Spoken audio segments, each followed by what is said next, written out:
Hello, welcome back to another episode of Far Off Films, the number one anime podcast of all time. Yay.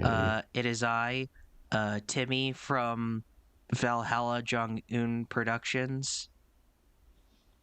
Who else is here today?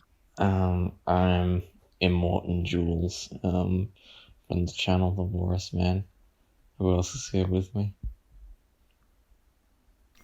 And I'm Luca, and I'm in your dream. Oh, That's me, shit. that person that you see every night, Mm. the one that you keep thinking of, the one that looms in your mind and No. watches you in your sleep. From Floopy Doopy, hey, hi. Hi. Hi. God. So, How are we all today? like I said earlier, we are surviving. We are surviving. Just. We are surviving. Just barely. That should be the motto of this podcast. We're surviving just barely. That should be the motto of the podcast. We can't be just surviving. We're gonna be on the Fury Road. We're gonna Yep. we're gonna gonna be die awaited in at the Stark. gates of Valhalla. Yeah. Man. Yeah. We are the men and It's what a women that day. grab What a the lovely sun, day. riding to Valhalla. We live, we die, we live again. Yeah. Witness us. Yeah. Witness us, blood bag. Witness. Oh, what a quotable movie, by the way. Can I just say? I know we'll talk about Yeah. it eventually, but like, I remember I was rewatching it. I was just like, all the quotes and all the memes about this movie, just like immediately came rushing back to my head. It's like, oh yeah, he did say that thing, and then he did say that other thing, you know. So, I legit can't but remember one piece of dialogue from that movie. Oh, fuck you. boo. I remember, ironically, Maybe you have a shit memory then. I remember me, and then, yeah, I do remember that, because, yeah. What? Oh, the at the end. Okay, yeah. I was like, what are you talking about? Yeah. No, Oh, and I remember, no. I've got his boot! Yeah. I got the blood bag's boot.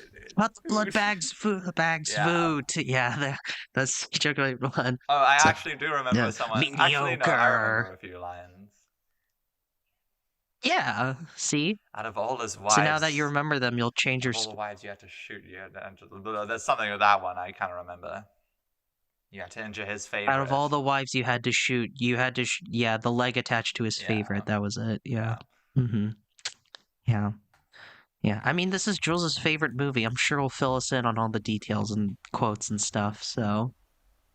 Yep, that we Later, will. Yeah, later. Yeah. Yeah, later on though, later. So so Jules, what topical shit are we talking about today? What's the news of the story? Is that the Chantal Ackerman movie? Sorry, I was trying to poke fun at that. No, So- that is not what it's called at all. News from home. Okay, well, you know, It's okay, I called it news of whatever. the day. Yeah, what's the news from home? There we go. Roasted me alive. Hmm. Yeah, well, I had a less so much of a story, but more of like a gateway into like an interesting topic. I thought would be kind of rewarding, I guess, to talk about, or could be fruitful to talk about, which was the Sure. Yeah. the oh my god, this thing will fucking send. Was it the guy who inspired the real life case from May December said he was offended about the movie and the fact that he was never approached. Oh, I think I saw this. Yeah, for it. yeah, yeah. And I was wondering what your guys' opinions were on people not getting approached for things based on their real life. How do you guys feel about that? Because I'm of the opinion that you don't know to approach anyone to do something like this, especially for this when it's just a loose framework for it. I guess it kind of depends. Like, if you're trying to make, like, for example, like a biopic about someone, then, like, I think in that case, like, you should go to the person, you know, that you're making a fucking movie based off of, or at least, like, the people involved. Like, if the like person you're making a biopic about is dead, like Freddie Mercury or something, But then like also yeah, at the same obviously you time, I should feel then like consult the people who are close to I Freddie feel like at the Mercury. same time that's when you get like movies like Bohemian Rhapsody, because the other people in Queen were like, oh yeah, it was always like this. Like we never did as many drugs as this. Well, I mean, well, what I mean, okay, let me rephrase that then. What I mean by consulting the person, I don't mean in terms of like, oh, they should have a say in like the production of the movie, because yeah, then we'd get into fucking Bohemian Mm. Rhapsody level shit. What I mean is like, if you're going to, be making a movie about a person, I think I think for the actor at least it would be helpful for them to, talk to the guy slash girl that they're making like a movie based off of, like just to get their mannerisms and their perspective, and then like all this other shit and blah blah blah blah. Like I don't know. Like I feel like that's what actors should just do in general, like consult the people that they're basing off of, if they're making a Mm-hmm. biopic. Now, for something like May December, yeah, I think is like a different situation because like it's like a loose framework based on like a real life event and stuff. So like, but like, so in that sense, you don't really need to consult the person, in my opinion. But if you're trying to make like, say, like I don't know, Rocket Man or something with Elton John, then like, yeah, you should probably be Mm-hmm. like talking to Elton, a little bit so that you can get his mannerisms and his like the way he sings and blah blah blah blah blah, all this other stuff. So Yeah, I mean, I guess it's helpful, but I Um, wouldn't even say you need to approach the real life person, even if they're still alive. I think you just need to kind of yeah, make it your own, make the performance your own, make the film your own. I think it's yeah, weird I guess because so. with something like May December, like that film has themes of like taking people's lives and turning it into stories and like like the exploitation of someone's life for like a film or a narrative or something. And I think the film itself handles those themes expertly. But I didn't actually realize that it was based off. Well, I knew it was based off a case, but I didn't realize that they um, didn't actually contact the person that it was loosely based off of. But Why I should think they? that film, like if this guy, yeah, like if this guy is super offended by it, Yeah. but like I doubt it's I doubt it's really that similar. Like if you are taking something like that's what all films do, is that they take stories or plots or narratives, and depending on who's behind the camera and who's making it, they make it their own. And I think that's what May December did, and I think that's what Hmm. a lot of biopics do, like something like Spencer or Oppenheimer or something, like and yeah, like I agree with Jules, like if the person is like that much in the public eye, like like I mean, maybe it is important to like maybe talk to them about certain contexts or certain things, but you never know. That person like might be like trying to cover up some aspects of their past and maybe like polish themselves a bit more, like like something in May December, like Yeah. so there is uh, it could be iffy, because like yeah, you're never going to perfectly put yourself into someone's mind, but it depends what you do with the film and what you do with the subject matter, and how you use this real life story or real life character to morph into something of your own. Like, because you can tell that the creators of Spencer, like, they didn't go to fucking the royal family and ask if it was okay to make this movie, because the royal family fucking hated the movie. No. like Yeah. but they managed to create something of their own with an established real life person and made a truly phenomenal film. Hated the movie because it was mid. Okay, well, fuck you. Yeah. Jesus But Christ. yeah. Yeah. So what is this Yeah. guy's problem then? Like, is he just mad that he wasn't consulted, or that like they like made a shitty like Um. characterization of his real character? Like, what is his problem then? Like, Basically, that they didn't consult him, or basically that they didn't make the oh, movie more directly about him. He was like, if it was about my story, we could have made a masterpiece. But it's like, Oh, I mean, you can still I make would Well, one they if argue you did it. want. make a masterpiece, so I would argue it is. Yeah, Yeah, they exactly. and I would. It's I not would even argue it about. is It's not about even him, about though. you, bro. Yeah, I mean, it kind of is about him if you think about it. Like, but Very I don't. loosely. Very loosely. This just seems like a. Oh, I didn't get enough attention. Give me more. Give me more attention. Give me a. It just seems like that sort of shit. I mean, I do understand the But perspective Yeah, of I mean, I like, guess, I understand why he's offended, but like, yeah, like if you see something that was loosely based on your life and you kind of see it like not in the way that you experienced it or not in the way that you saw it, like, it could be weird, but also like, I mean, yeah, like the film isn't directly supposed to be about this person in particular, like I think it kind of is loose, and I mean, I haven't done much reading into it, so I really don't know. um did you actually properly I read mean, the article, Jules? I did. Okay. Okay. So yeah, what does it say essentially? When he was like, he thought that it was exploitative of his story and was like, I wish I kind of had more say in how this was done, basically. Okay.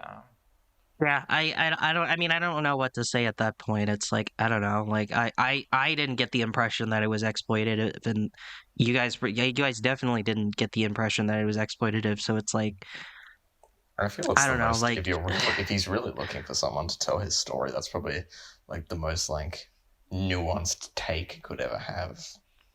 But also like yeah, like if you are saying stuff like I mean, I've like seen May December, and I don't want to discredit this person because they've obviously been through a fucked up thing in their life. So, I don't want to sound like I'm demoralizing them. Like, I can't imagine what it might be, or like the memories and associations like something like this might bring up. But like, if you feel that your story is so profound and so personal to you that like you hate when it's expressed on the big screen in ways like this, then maybe like I don't know, maybe you should try contact people to make your story seen fully how you Yeah, contact Elizabeth Berry. fully how you want it to be seen or something. Like I don't think it's fair to complain about like a film that is clearly trying to handle something with nuance and care, and say that like it's not the real thing when it isn't trying to be the real thing. I don't think, Yeah, definitely not. yeah. But again, I do not want to sound like I am like against this person's experiences or trying to like demoralize it, because Yeah, of course not. obviously they are someone that has been affected and is a victim of this thing. So yeah. Mm. yeah. I guess like also like generally like when people are making like movies about based on people's lives, like they expect some level of accuracy. Like they know it's fiction, so they'll probably expect some liberties taken with the source material, but like they also expect some level of authenticity as well. Like I'm trying to think like the last time I saw like I guess a biopic that was so blatantly like incorrect with its historical facts without like being Bohemian Rhapsody. so I guess okay. Well, I guess if we're gonna keep coming back to that, yeah, I guess that counts. But I'm saying like a good example, not like a shitty example. Oh, okay. Like and I'm not saying like Probably Rocket Man. yeah, I guess so. Yeah, I don't know. Like I guess like I feel like it's just a case by case business type situation. I mean, for something like May December, I just don't think this like consulting the guy was like that necessary. I get where he's coming from, but at the same time, like it's not really that kind of movie, I guess, because it's not about him. But like at the same time, I guess like generally when you're playing any real life person, you want to, expect you want to know something about the person, that you're playing, so that you can like get, whether it's like their dialect or their accent, or like maybe they do something with their hands, or maybe they like to walk in a certain way, like things like that, like just for the sake of Yeah. creating as much accuracy as possible. Like in that sense, like I don't have a problem then with like talking to the actor. Now that's a difference between like fucking Elvis, where it's like, hell yeah, let's get all the Elvis people, all the Elvis stands in one room and then make an Elvis movie. Like that's a totally different situation from what we're talking about, but you know, whatever. I mean, I feel like it. Yeah, I mean, Yeah. I do agree with you, but I also think that sometimes when real life people, when they're being consulted about a movie being made about them, they put what they want to be shown on the screen, like what they think is like how they want to be portrayed, basically, when that's really Like inaccurate Elvis. Yeah. to like who they Hmm. are. Yeah, like Elvis. Yeah. Yeah, that's what I was trying to say. Like they didn't cover any of like Elvis's like really really big anger issues or anything like that. I mean, and Yeah. also like you guys, And I think like that, Which hopefully this hopefully Priscilla covers. I'm looking forward to that. I assume it does. Yeah. So Yeah. Did it come out for you, Timmy? Did you get a chance to see yeah, it? it did. I never got a chance to see it, but I know it's out on digital, so I'm happy to. I was gonna watch it at some point anyway, so Um, Mm. Yeah, I'm looking forward to it. mhm. So anyway, Luca, what were you saying? You were I was saying just gonna something. say, just as a final thing, like film is a fictional. It's a narr. It's Yeah, fictional it's a art. If you're fictional making art a form. documentary, then I totally understand consulting people. I mean, it would be like weird not to consult someone that you're making a documentary about if they aren't like, unless it depends on the purpose of it, obviously. But I feel like it's more appropriate in that context. If you're making a film, you have free reign to do whatever you want, essentially. And sometimes that can be for the good, sometimes that can Yeah. be for the bad. But yeah, like everything's in the public eye. Everything's gonna be Depends on the filmmaker itself, I yeah. think. Yeah. Everything's gonna be taken. Someone like Todd Haynes knows what story he wants to tell, but like I don't know, some other lesser incompetent filmmaker might not, basically. Yeah. Yeah, like in the end, it's like that's what it is. It's a movie. It's not a documentary. If we cared about like 100% Exactly. historical accuracy, then yeah, you should have just made a documentary. But that's not what this is. It's not a documentary. It's an art house film. Like fucking deal with that. So That was fun. yeah. Anyway, that was a good discussion. Yeah, I'm glad you brought that up. Yeah, I don't have guys. anything else to say, but Yeah, I yeah, just wanted to that's. kind of see what you guys thought of that because it seemed quite Mhm. contentious. I guess like now that I think about it, one sort of quote unquote biopic where like they just didn't care that much about historical accuracy, I guess, is like Amadeus, I guess. Like, but like, how much do I Yeah, consider that a true. biopic since it's based on a play? And then like, I mean, like, okay, it's not historically inaccurate in the sense they didn't give a shit about like recreating like the respective time period like set pieces. They obviously did that. I'm just saying uh like Salieri's like relationship with Mozart isn't actually what it was in real life, and then it probably specific things in the plot didn't actually happen, and blah blah blah blah blah. Like I'm sure like Amadeus, but like in general is like probably an example I can think of. So, but yeah, I love that movie. Yeah. Amadeus, yeah. Same. So do So I. yeah, Mozart's still but kicking Solari's ass on Spotify plays. damn, yeah. Hashtag save the Salieri verse. I don't know. So um It's over, eh, Solari bros. it's Salieri over. Yeah.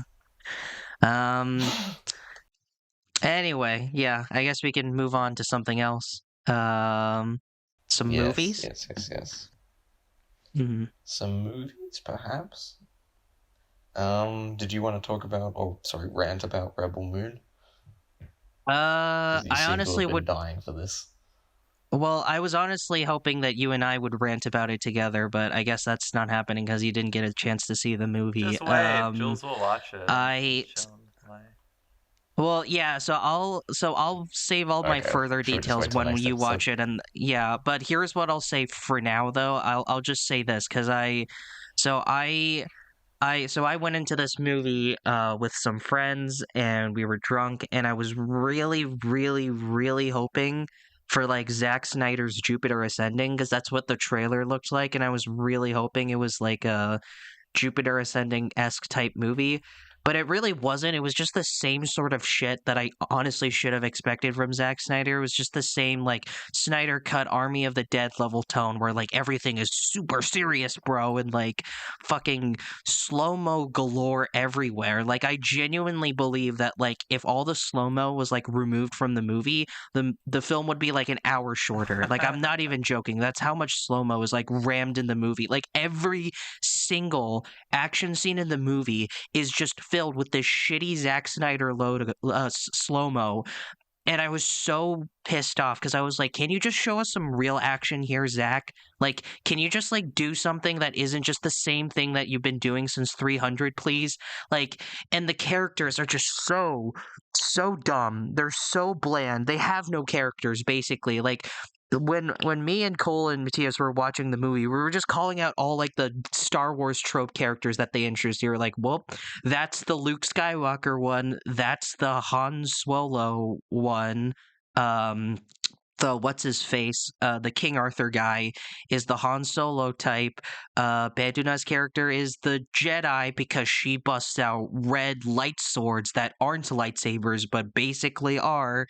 There's the general guy who used to fight in an epic war back in the day that wasn't the Clone Wars, but now he's downtrodden now and and homeless, so he's basically the like we were like that's the Obi-Wan and those guys are the it's like the whole like yeah, I get that Zach wanted to make Star Wars, but like Jesus Christ, it was so derivative of like so many different things I've seen in pop culture. I was just like, is there anything new to this? Like, is there any reason I should care? And the whole movie is just like a derivative of like Seven Samurai to the point where it's like the first half of the movie, I'm not even joking.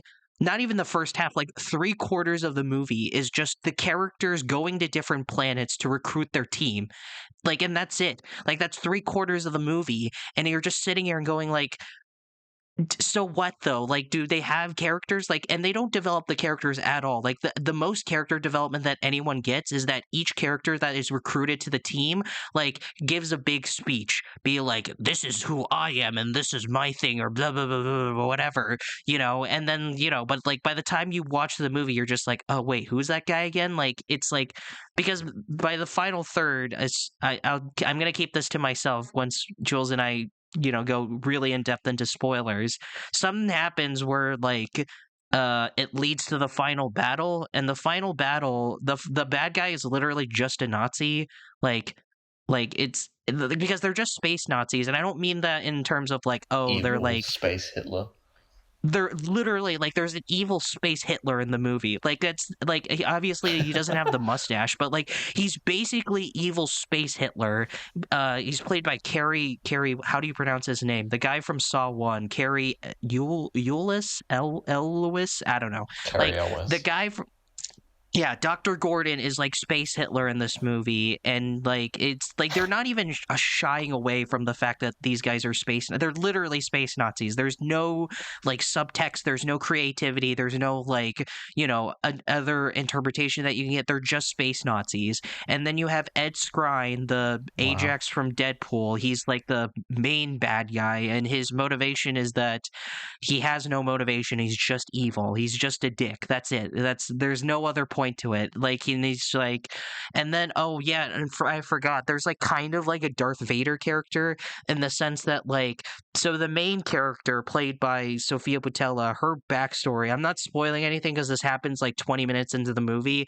Like is just like she was a soldier for the Nazis at one point, but she realized, oof, war is kind of bad. War is kind of cringe. But before then, she was adopted by one of the Nazi captains. So it's kind of like Darth Vader in the sense, and she's like Luke Skywalker, but they're both like super edgy versions of both of those characters. And then yeah, like they introduce this weird concept that doesn't get come back later, where it's like, oh, if you join the Nazis, you automatically get a waifu slash husbando, but her husbando dies in the war, and she's really sad, and so she uses that to kill the enemies of the Nazis, and she wins the war, but she's like, nope, I'm good. And then she leaves and she becomes a farmer, and it's like Seven Samurai, where it's like the space farmers are like being harassed by the space Nazis, and they're like, you better come back with the food, or else we're gonna, destroy your field. And then the bad guy from Ant-Man 1 is like, yo, you gotta assemble a team to defend the space farmers from the space Nazis. And she's like, cool beans.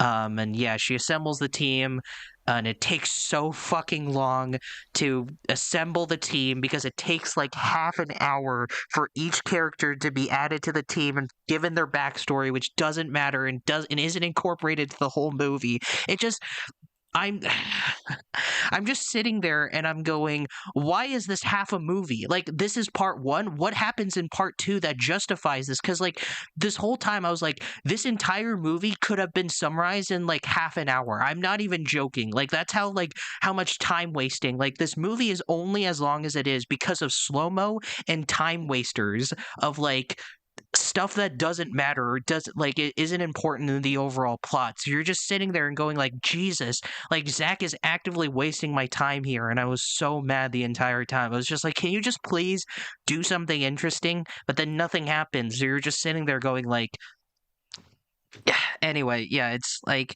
it's really hard to talk about why I hate the film without going into spoilers, so I'll just save all that till the next episode. But the moral of the story is this was a genuinely awful piece of shit, and I gave it like a 1 out of 10, I think. I forgot what I rated it, but probably somewhere around that. But yeah, anyway, that's the end of my rants. Thanks for coming to my TED Talk. That was yeah.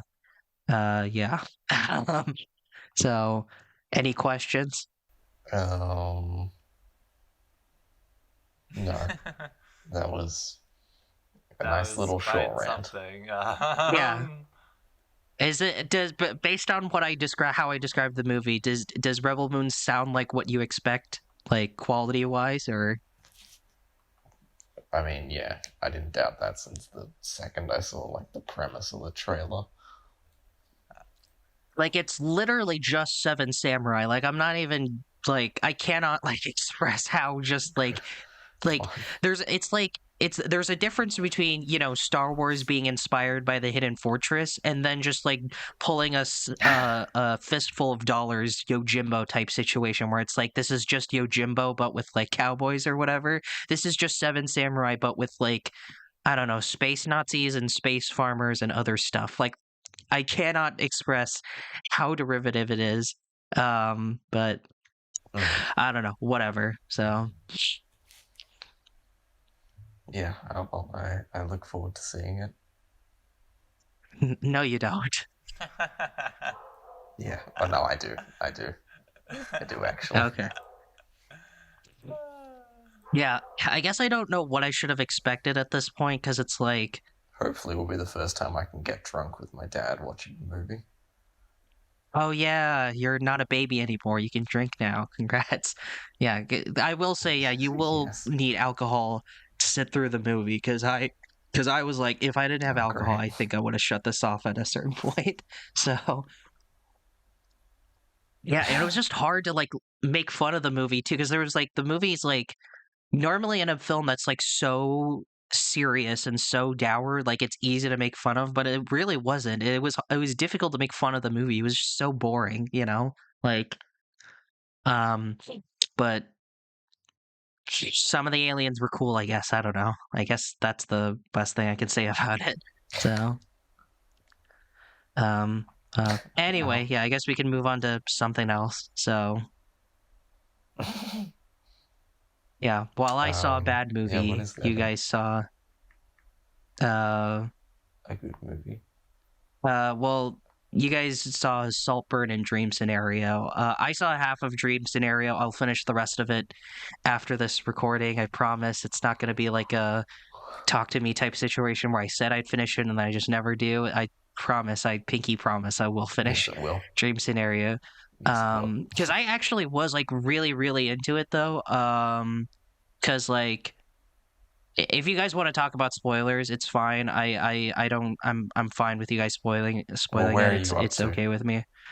I stopped at. thought. I'm literally halfway through the movie. I stopped at the point where Nicolas Cage is reenacting the sex dream that the assistant from the agency had, and the like. I literally stopped at the point where he farted, like during the sex dream reenactment or whatever.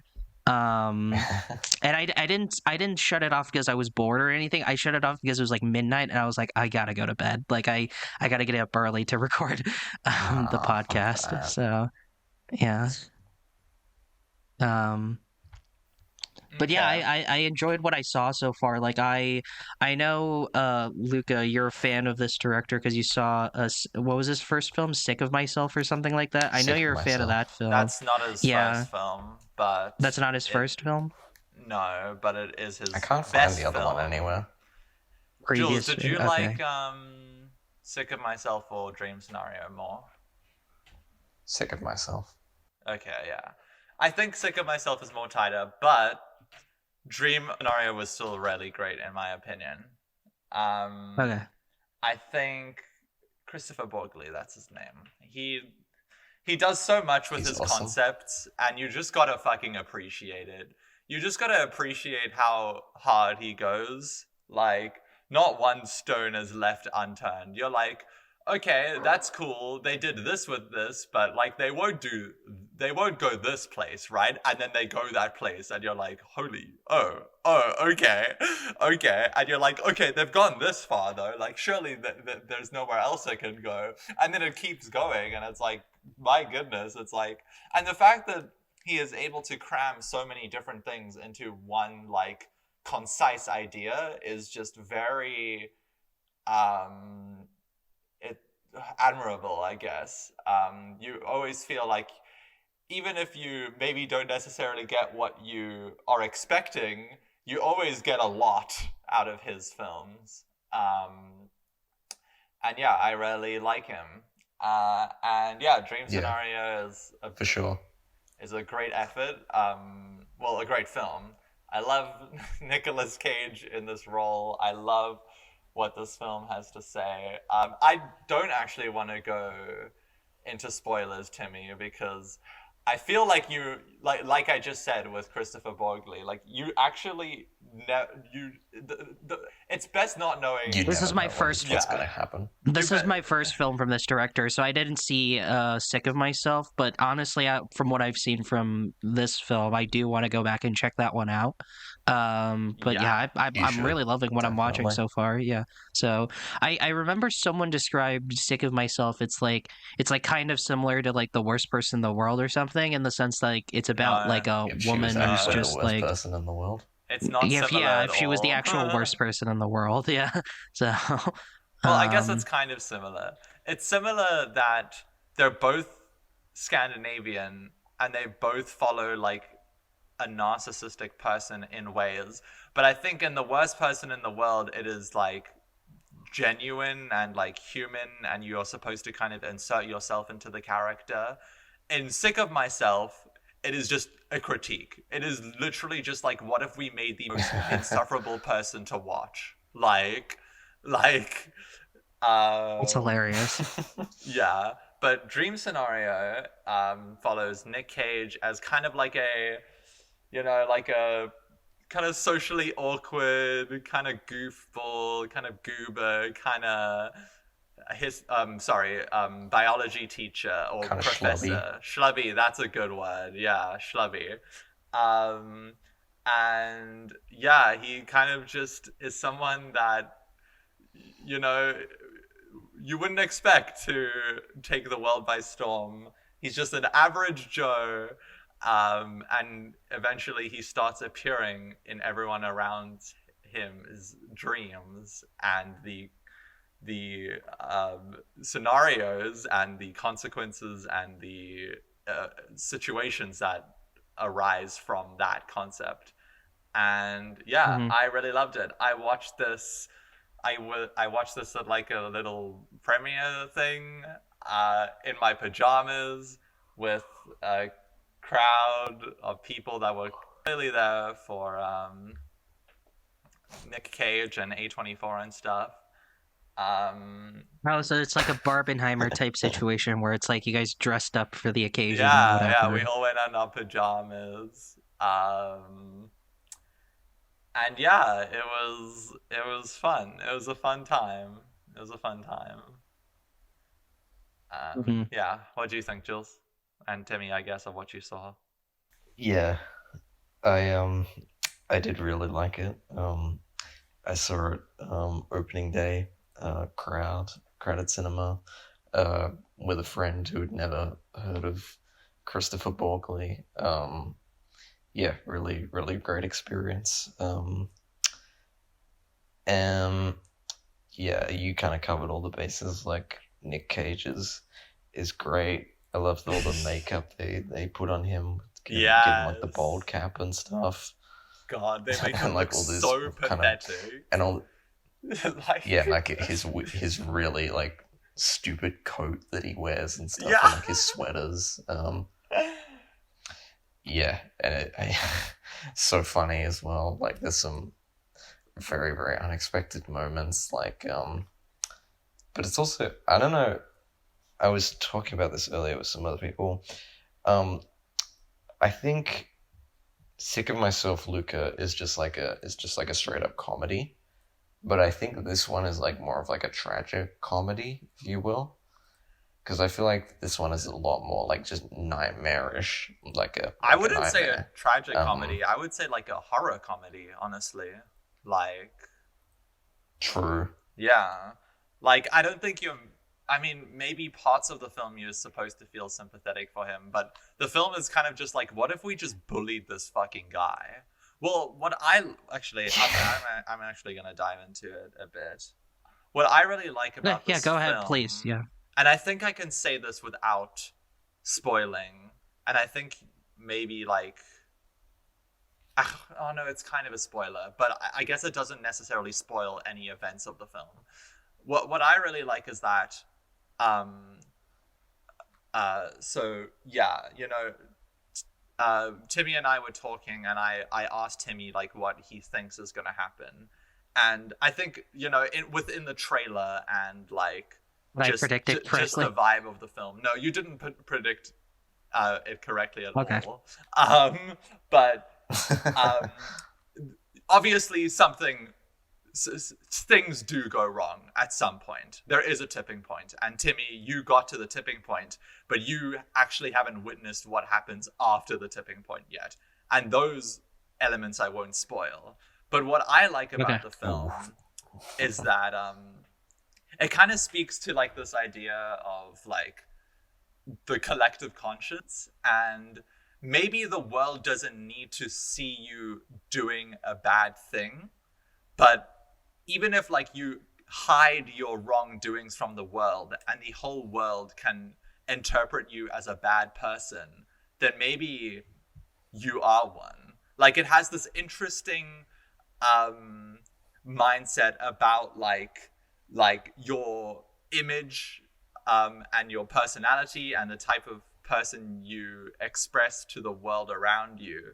And I think it was handled extremely well. Um, yeah. I tried to say Yeah, that without it's spoiling. I hope I got my kind of point across, but yeah. you can spoil if you want. I No, can no, leave the no, room for a no, bit if no. you want. We can do a boy. How do you live? I'm gonna stop calling it that other thing. I it's funny you mentioned that like sick of myself was this whole like critique on like the narcissistic person type thing, because I kind of got something similar with this, because like in all honesty I didn't really get the vibe that I was supposed to sympathize with Nicolas Cage's character, because like even before um like the whole dream like phenomenon even happens, like he has this sense of like arrogance and self-entitlement to himself, like that scene in the beginning of the film where he's like, why won't you credit me, please, please, please, please, please, please credit me in your book, like, like at the dinner, at the lunch table or something.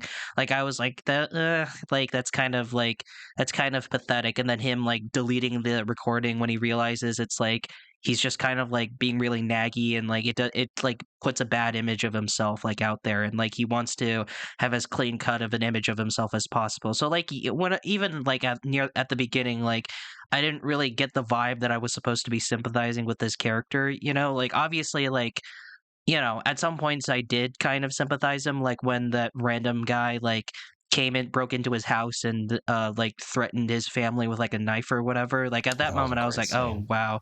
Yeah, like that was like yeah, that was like one of the more like horror, I guess, moments that you mentioned, Jules, about like the scarier parts. Because I actually did kind of like tense up a little bit when I saw that. I was like, oh god, like that is kind of freaky. The guy just like walked into your house with like no security, no alarm, nothing, just like Jesus Christ. So, yeah, but like overall Mm. though, he does have like this sense of like self-entitlement and narcissism that, is disgusting, but I found his character interesting because of that. Like I think that scene where he's at that meeting with Michael Cera, like Michael Cera's character is like, "Oh, we can put you on Sprite and all this other stuff," and he's like, "But what about my book?" And he was like, "What? What book? Book about plants or whatever?" It's like I didn't say anything about plants. Like I just, I want my book. Like it's that entire like like that conference scene was like it was like a combination of like the good kind of cringe and also like uncomfortableness, where it's like,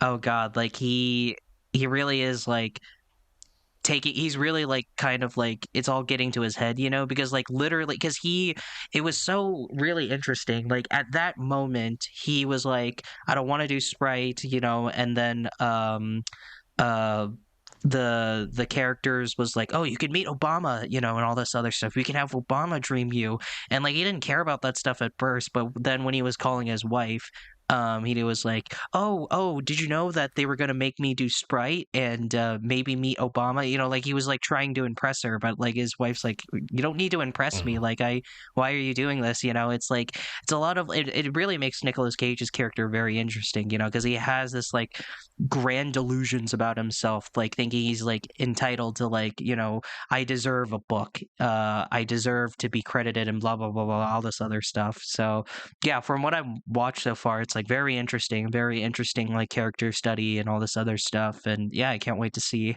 kind of where it goes from here. Yeah, like because Nicolas Cage is so good. I cannot like undersell how good Nicolas Cage's performance is in this. So Yeah, it's fantastic. Yeah, I mean, something I appreciate about um, his films is that this Christopher Borley is the kind of way he makes his protagonists. I mean, obviously less so in Sick of Myself, but he makes them like very nuanced but unsympathetic. Like he really takes like a really kind of critical look at them. Um, when like it's in this character, like he's not all bad, like he's not really an inherently bad guy at all, but like he has like these very kind of like selfish elements, as we all do. Like he has like slightly narcissistic traits, like, and he's slightly lazy as well, um like the thing about the why won't you just credit me, like it's like that line from The Social Network that's like, if you'd had the idea for that book, you would have written that book already, or something like that. Or if you had the idea for Facebook, you would have invented Facebook. Um, yeah, it was kind of and like The yeah, Social Network. Yeah, I never really thought about it like that. Yeah, so yeah, I guess so. yeah. Hmm.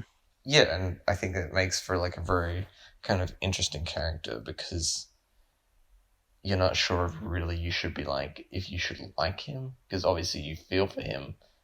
Obviously you haven't got up to these bits yet, Timmy, but like through some of the stuff he goes through, like you're like, oh man, I feel bad for you. But then at other times you're like, oh, you're kind of an asshole for that. Like, and he kind of realizes that, which is, as you said, the bit where he deletes the recording because he knows that it looks bad, and his kind of need to self-impress on people, like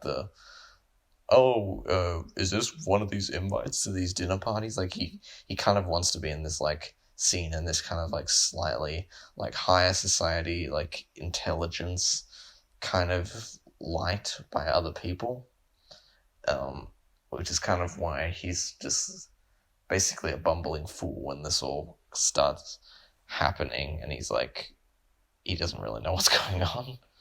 He's like a movie version of James Somerton. Yeah. Yeah, he's just like a dude. He's kind of just a guy. Like, He's literally the most average man in the world. yeah. Yeah. But that's kind of And like they the make that point very, in a very way. clear. Yeah. Yeah, I love that scene because they make that very, very clear. Like in the scene where Dr. Connors and his like dinner guests, they were like talking about it. It was like, oh, like like the guy was like, oh, he is just literally the most average, boring man ever, you know. And like when they were talking about it, it's like, I can't believe you dreamed of him. Like I can't believe you have the hots for him. It's like I don't have the hots. I just literally dreamt of him. You know, it's like. Um, and I guess like yeah, it really is kind of like that moment where it's like it's like when you go like viral on TikTok or something, you know, like you're suddenly like hot shit, you're suddenly like a big deal, and you start like um you know, getting that all in your head and stuff like that. And I'm not saying Nicolas Cage's character was like a bad person or anything. Like he has like admirable qualities to him for sure, but like it's like but it's also kind of like a relatable, I guess. I mean, I've never gone viral on anything before, but like I would assume this is kind of like the mentality like an average Nah, person you would had your have, you decision to know. leave video. Oh, that's not was that viral? I don't well, either way, I mean, like 10,000 he people, that's a lot of people. I've never even you know, seen 10,000 people in a room before. you've never seen 10,000 people in a room. I think that's I find that hard to believe. Um uh anyway, what was Well, I in saying? Oh person. yeah. I'm not a big Yeah, social butterfly. I yeah, I think yeah, it's the arc kind of like Nicolas Cage's character goes. And I really going back to that home invasion scene where like the random guy just like tries to kill Nicolas Cage and his family with with a knife or whatever.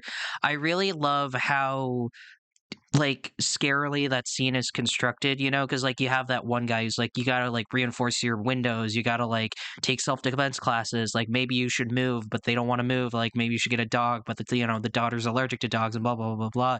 And it's like very like serious and very like almost has like a horror tinge. It's like like in a horror movie, you know, like when someone tells you a monster's coming but you don't do anything about it, you know. It's like it's kind of like what happens with Nicolas Cage, because like he doesn't like see like this as an obvious threat, you know. It's like, oh, it's just like one random occurrence, it's fine, you know. It says doesn't matter, you know. It's like it's clear like in that moment like the fame has gone to his head and like he doesn't like see any like perceived bad consequences to come from this and stuff like that. It's just a really interesting moment that I found like kind of like, oh wow, like this is really kind of getting to me, you know. So I really do am loving what I've watched so far, and I can't finish the rest. I can't wait to finish the rest of the movie. So, but anyway, yeah, you guys can keep talking about the film since you guys really That love scene it is as also well. like So, horrifyingly constructed because obviously the film opens with a dream, and then so you assume like, oh, this must be a dream at first, and then like when he comes into the room and they're like,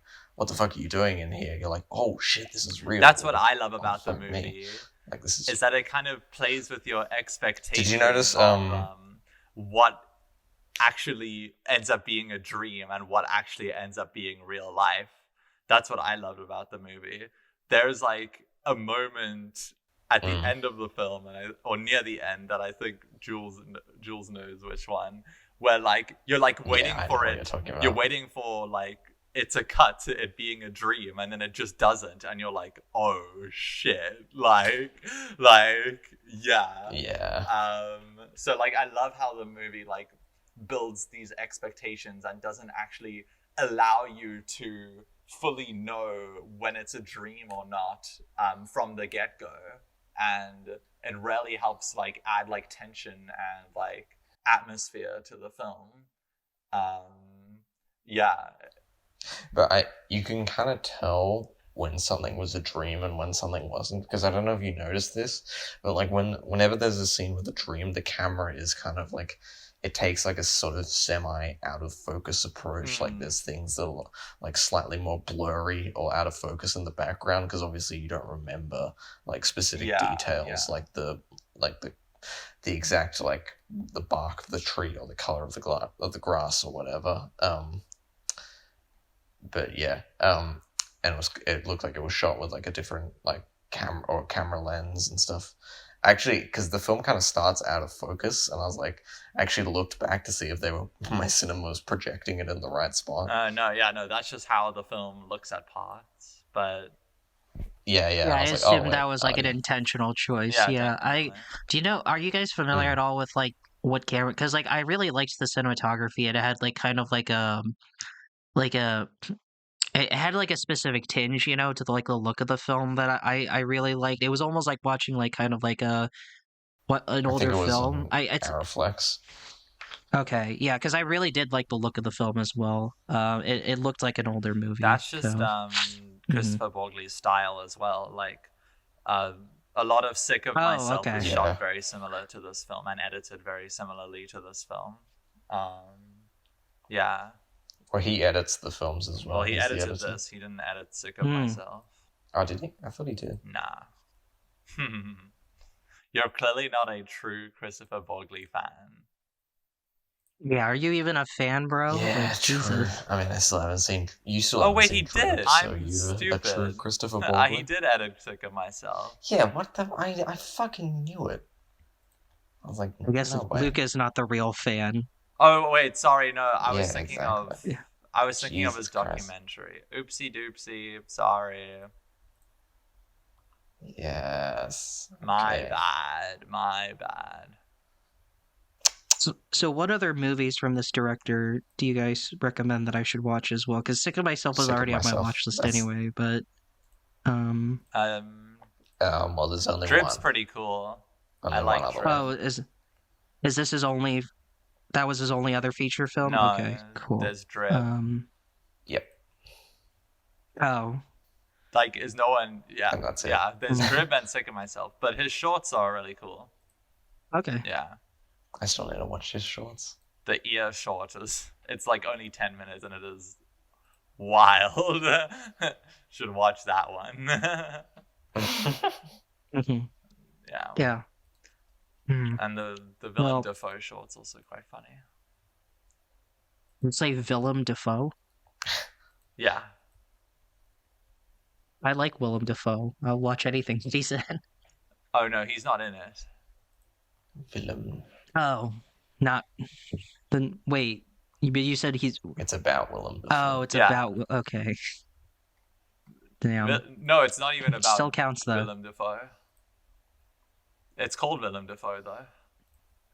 What? Hold on, I'm gonna look this up. You just gotta watch it. You just gotta watch it, and then you'll understand. That sounds. It's awesome. just okay. I mean, yeah.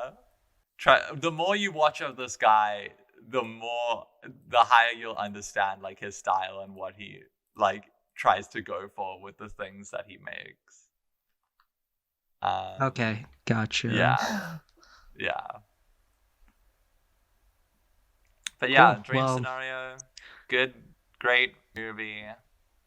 My favorite part is the shot when outside the hospital. And that's all I'll say. Yeah. Yeah, that's my favorite moment from the movie. Well, I'm really loving what I'm watching so far, and then I'll definitely check out Sick of Myself at some point. Yeah. Yes, you should. Yeah. Yeah, if you guys want to talk more about the film, go ahead. I know I'm kind of the third wheel in this instance, so yeah, please keep talking about it if you want, or we can wrap this up and talk about something else. So it's chilled. I mean, like, yeah. I mean, unless you have more to say, Jules, but No. Yeah, Would you guys say this is one of Nicolas Cage's better performances? Because yes. I remember I read somewhere in an interview that like I mean, he's always been a great actor. okay, yeah, I guess. I mean just like because I remember he was like he said at a point that like in like a best case in like a in his ideal world like this would have been his last like feature film because he said like he wanted to move on to like TV shows now or something. But yeah, No, Nick, you can't do that. I think this would be well a like fun apparently he final just started. film, though. Honestly, it would be. It honestly would, you know, It would Yeah, be true. fitting, 'cause, like- especially that last shot, like that last line as well. Like that would be really fitting. But Mhm. I mean, yeah, like Jules said, like he's always been a great actor, but he hasn't always been in great movies. So I would say this. He is, always tries. Like Yeah, I would say this is one of his. He's in a kind of good era now where he's kind of still in like dog shit. sort of in that kind of direct to video thing, but he's also in like I'm gonna do like interesting projects like Mandy and Dream Scenario And Willy's all this other Wonderland. stuff. Willy's Pig.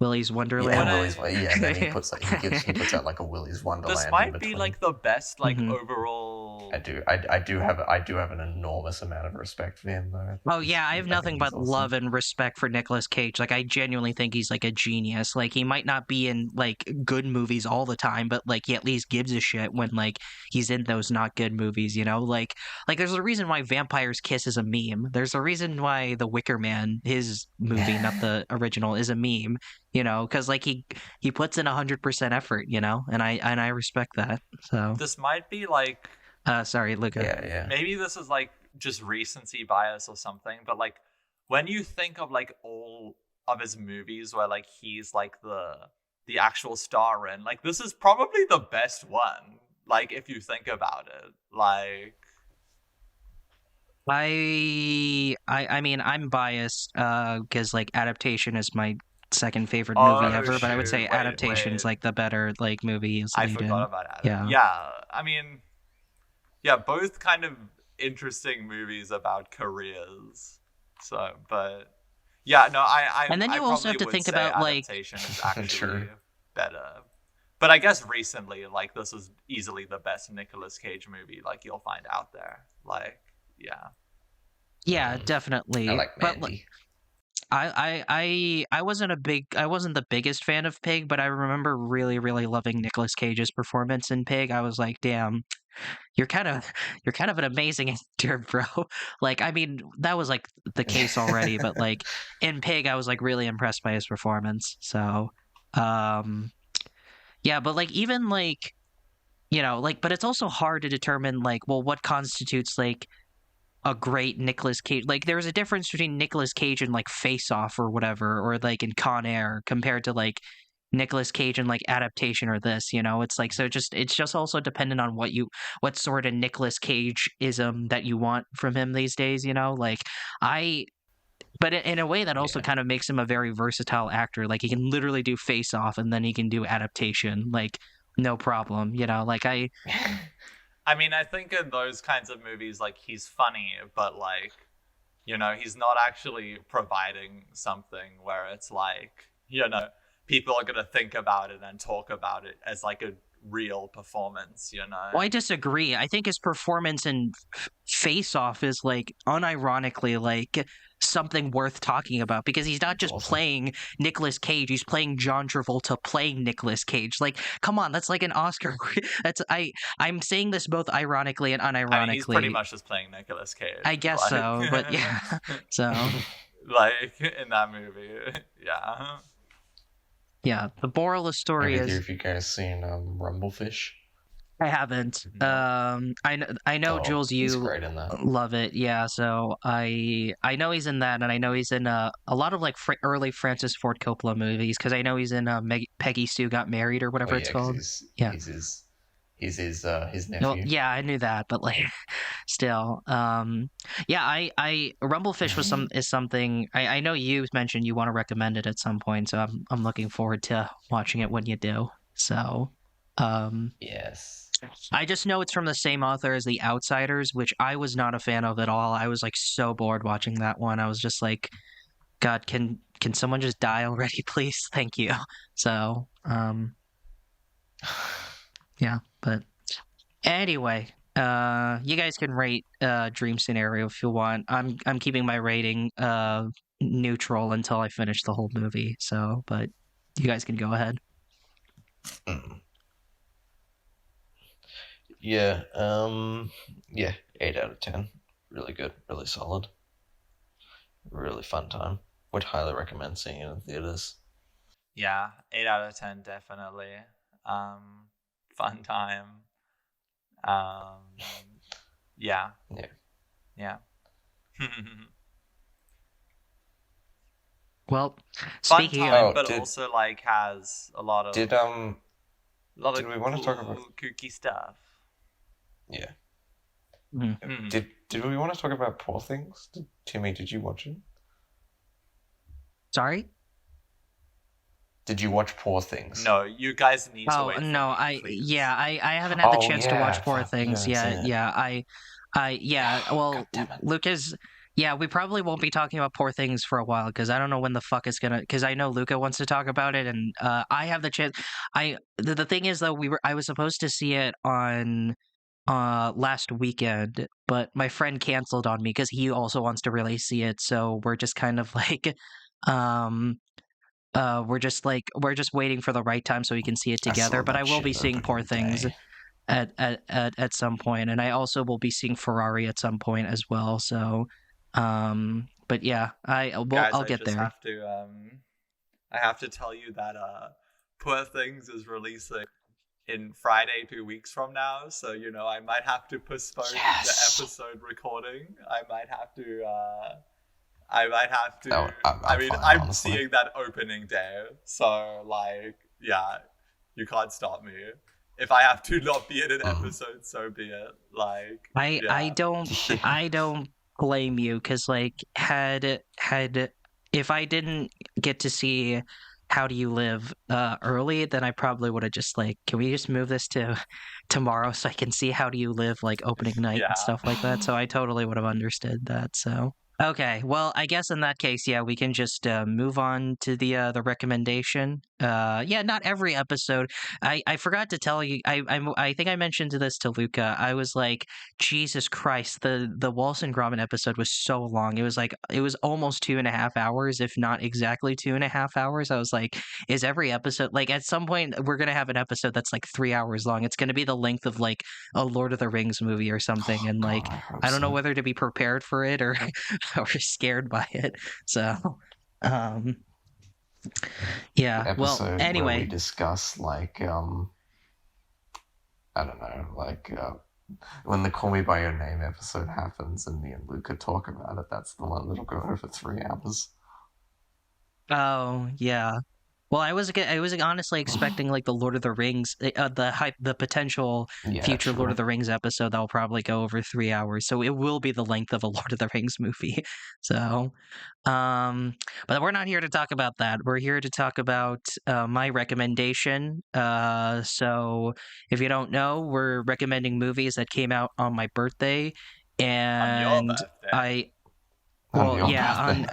on all our birth yes, on my birthday. So next week, so next episode, Jules is gonna recommend Pitch Perfect 2 because that also came out on my birthday too. So, um, yeah, like no joke, I didn't have a lot of options with this one. It was like this, Mad Max, Hunger, Pitch Perfect 2, Matrix Reloaded, and then I think like one of the Alvin and the Chipmunks movies. So it's like I didn't really have a lot to a lot to choose. But I'm glad I got to pick this banger though. So Mad Max Fury Road, that was my recommendation, directed by George Miller. Um, it's Not Filthy the Frank. plot. Yeah, not Filthy Frank. And the plot is cars go vroom vroom. They go vroom vroom in one direction, and then they stop, and then they go vroom vroom in the other direction, and that's it. That's the plot, I guess. So I don't know when you guys first saw this. So I actually wasn't able to see this film in theaters because I was 15 when it came out, and I was too young to go see the movie, and I didn't have an adult to take me to go see the movie. But I remember I made sure to buy the Blu-ray of the film when it came out because I heard nothing but good things about it. And I think the first time I watched it, I was so obsessed with it to the point that I think I saw it like 6 or 7 more times. And it's just truly immaculate. You know, it's like such a great movie. I love the movie, by the way. I should just say, I think like maybe it's probably my favorite action movie ever made. I don't know. I'll have to like rewatch some other movies Definitely. before I come to that conclusion. But yeah, it's like it is nothing less than like it is immaculately made. I can that is the best thing I can say about the film. Like it is so detailed and so well coordinated and so well shot and honestly so well edited too, which I'll go further into details. But yeah, it is such a very, very well made film, and the lengths that George Miller had to go through to get this movie made is honestly like in of itself as much Oh of a yeah. hurdle to jump over as like a lot of the stunts and explosions in the film itself. But yeah, I mean, but Jules is more the expert, so I'm sure he can kind of talk about all the good stuff about this. But yeah, what did you guys think Oh about yeah. Mad Maxwell, Fury Road? Yeah. I'll start with what I thought of Mike Penis Fury Road. So yeah, one of my yeah. Wait, Timmy, just say Mike Penis quickly. Why? Just do it. I know what this is. I'm not going to. No, no. Just do it. I'll say it as No. well. Say Mike Penis. Why? Just do it. I'm faking you. Just No. trust me. Just trust me. Just shut up. Just talk about the movie. Fine.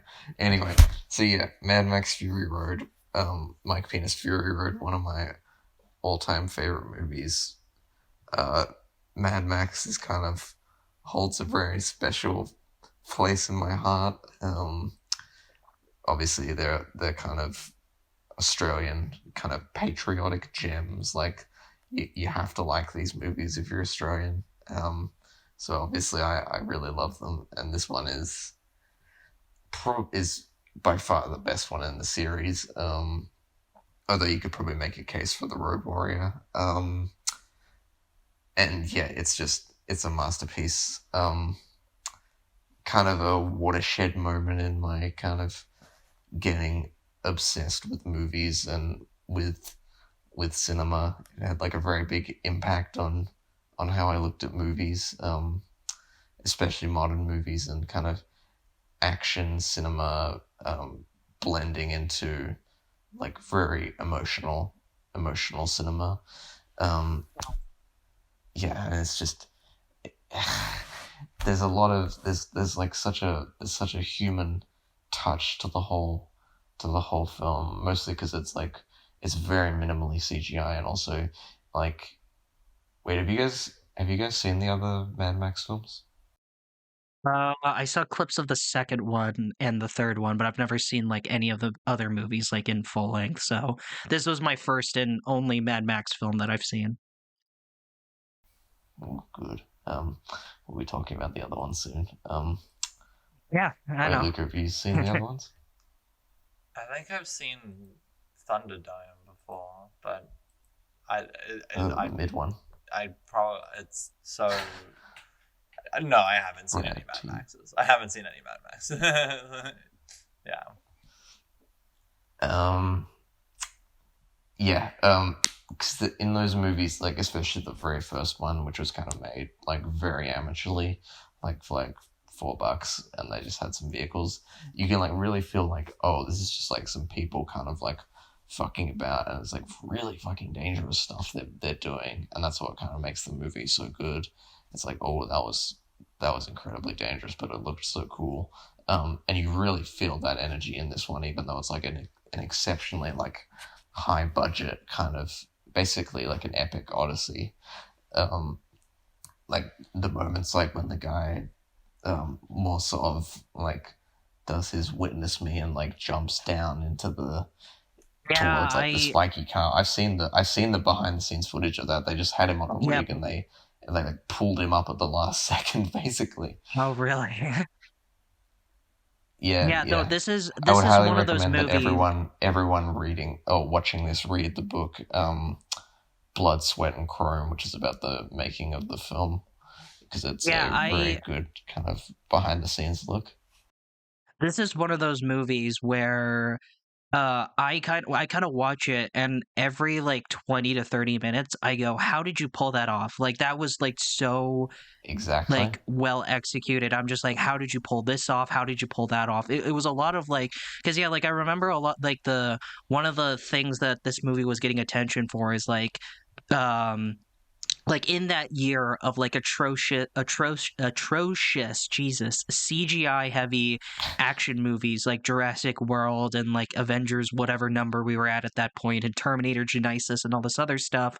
This was like being like praised as this like crowning achievement of like action cinema, where it's like the CG is very minimally used, and it's like very a lot of like high budget like practical stunts and explosions and effects and stuff like that. There's like CG for sure. Like I'm pretty sure, I'm like The 99% dust sure storm that they didn't sequence. go through it. Yeah, I'm 99% sure they didn't go through an Yeah. actual like hurricane slash tornado or whatever, but A even lot of in that was those practically moments. made though, rather than being CG. Oh really? Yeah, please go on about that. Yeah, I'm curious like what It's just that they're blowing. There's a lot of like dust blowing in front of a green screen, and then they oh, composited that okay. into the CG effects. Mhm.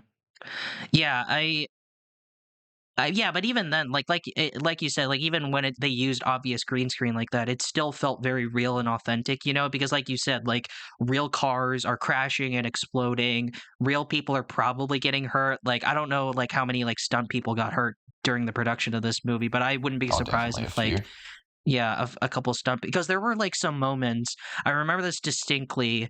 The scene where the spiky boy crane thing was like attaching itself to the war rig, and like all the war boys were like trying to like Yeah, the break buzzer the thing. spiky the crane thing, and once the crane like kind of like flips over and like the arm like rips off the war rig, like you see like a war boy like falling off from it Go as well, like flying and off. landing on his arm. Like, yeah, I'm sure they used like a dummy or something, but like that looked like it hurt if it was a real stunt person. So, Yeah. um, Yeah, yeah, well, but I mean, anyway, that's yeah, the thing about I George Miller. He doesn't like to use like, I mean, obviously he does, but like he tries to make them as real as possible, like to make them to feel like a raw, like you're really like living and breathing through this experience. yeah, and I think that's just what's lacking in most action movies these days. There's no Oh, authenticity definitely. or realness going on. So, but anyway, yeah, Luca, what are your initial thoughts on Magic Mike, the Sandy Road? Mike Penis. Yeah. This fucking movie. It's Okay. awesome, isn't it? It's pretty fucking cool. Okay. It's pretty fucking sick. It's more than that. It's actually really cool. Okay. I have a fun Yeah, history we with know. this We movie. know. Okay. Ooh, do tell. Back in 2015, 2016, maybe, my friend was like, yo, Luca, I've got this sick DVD for us to watch. I haven't watched this movie yet, but everyone's saying it's fucking dope. I was like, okay. We watched Mad Max Fury Road, and we were both like, And it's awesome. that's fucking lame. We both were Wow. like, that is. For context, everyone, Jules just left the call. But yeah, I remember being a kid, and I was like, okay, I guess that was kind of cool, but whatever. And now that, and I hadn't seen the movie since that day, and not seen this movie. I'm watching it back, and with like a lens of, actually being able to look at filmmaking and seeing how people made things, I really appreciate this goddamn movie. I don't think I'm fully as like hooked as many other people are, but I still did love this movie. Well, let's start with that then. What would you say are like kind of like elements of the film that's like holding it back for you? Like what is preventing you from like fully Mm. loving it? Because like Number we one, obviously really love the movie. I just Yeah. don't think I know enough about like the Mad Max lore, I guess. Like there was lots of bits and pieces of this movie where like I guess Max, like, is Max like a character you're supposed to know who he is already? Because there's like lots No. of flashbacks and there's lots I of mean, like visions he gets, and I just couldn't for the life of me figure out why those are in the movie. Like maybe I'm just dumb. it's just to flesh out his character, really. Like it's I just just like don't think see when they I amount would to I Yeah. remember anything. He's a yeah, he's a road warrior. Like just he makes his own way. Like he kind of exists as a vessel to tell the story. Because even though this is called Mad Max Fury Road, like objectively Furiosa is the main character of the yeah, film. Like, Furiosa is more of the it's main her character her than anything. journey. Yeah, and that's what I would. Yeah. Yeah. That's the elements I liked about it. Like it's kind of like a Godzilla situation where it's like, why is Godzilla's name in the title when the movie barely has him in it? You know, like Well, I feel like in that instance, it's I mean, more he still just plays like, a major role. oh in yeah, this film. definitely. yeah. Um, Yeah, I remember. So it's a weird thing about that in terms of like the flashbacks and stuff like that. I remember I was talking to Cole and Matthias about this, and I was like, what I appreciate about the world building, quote unquote, in this film is how much George Miller literally could give a shit about the world building. Because like the world building is like very bare bones and very like just basic, just sort of like, okay, here's what happened. There was a nuclear apocalypse. He calls and now back. everything He is calls back a little bit once. Yeah, but what I like though is that like okay, here's what happened. Now everything is a desert and everyone goes vroom vroom. Like that's as much backstory as you would possibly get or like need honestly cuz like what I love Yeah. about the film is that it doesn't waste your time. Like it's not going to waste your time on pointless bullshit that doesn't matter or will never matter. Like yeah, sure, I guess like there's someone out there who would probably want to know more about the world and like the Citadel or whatever, but like within the context of this movie that doesn't matter. Like all you need to know is like okay, there's some like the albino cultists and they go vroom vroom and then like women are property and then like they're all in a desert. That's it. That's all the world building you need. That's all the world building that matters. Like all that matters is to watch the cars that go vroom vroom go boom boom. Like that's the only world building or backstory or whatever that you need.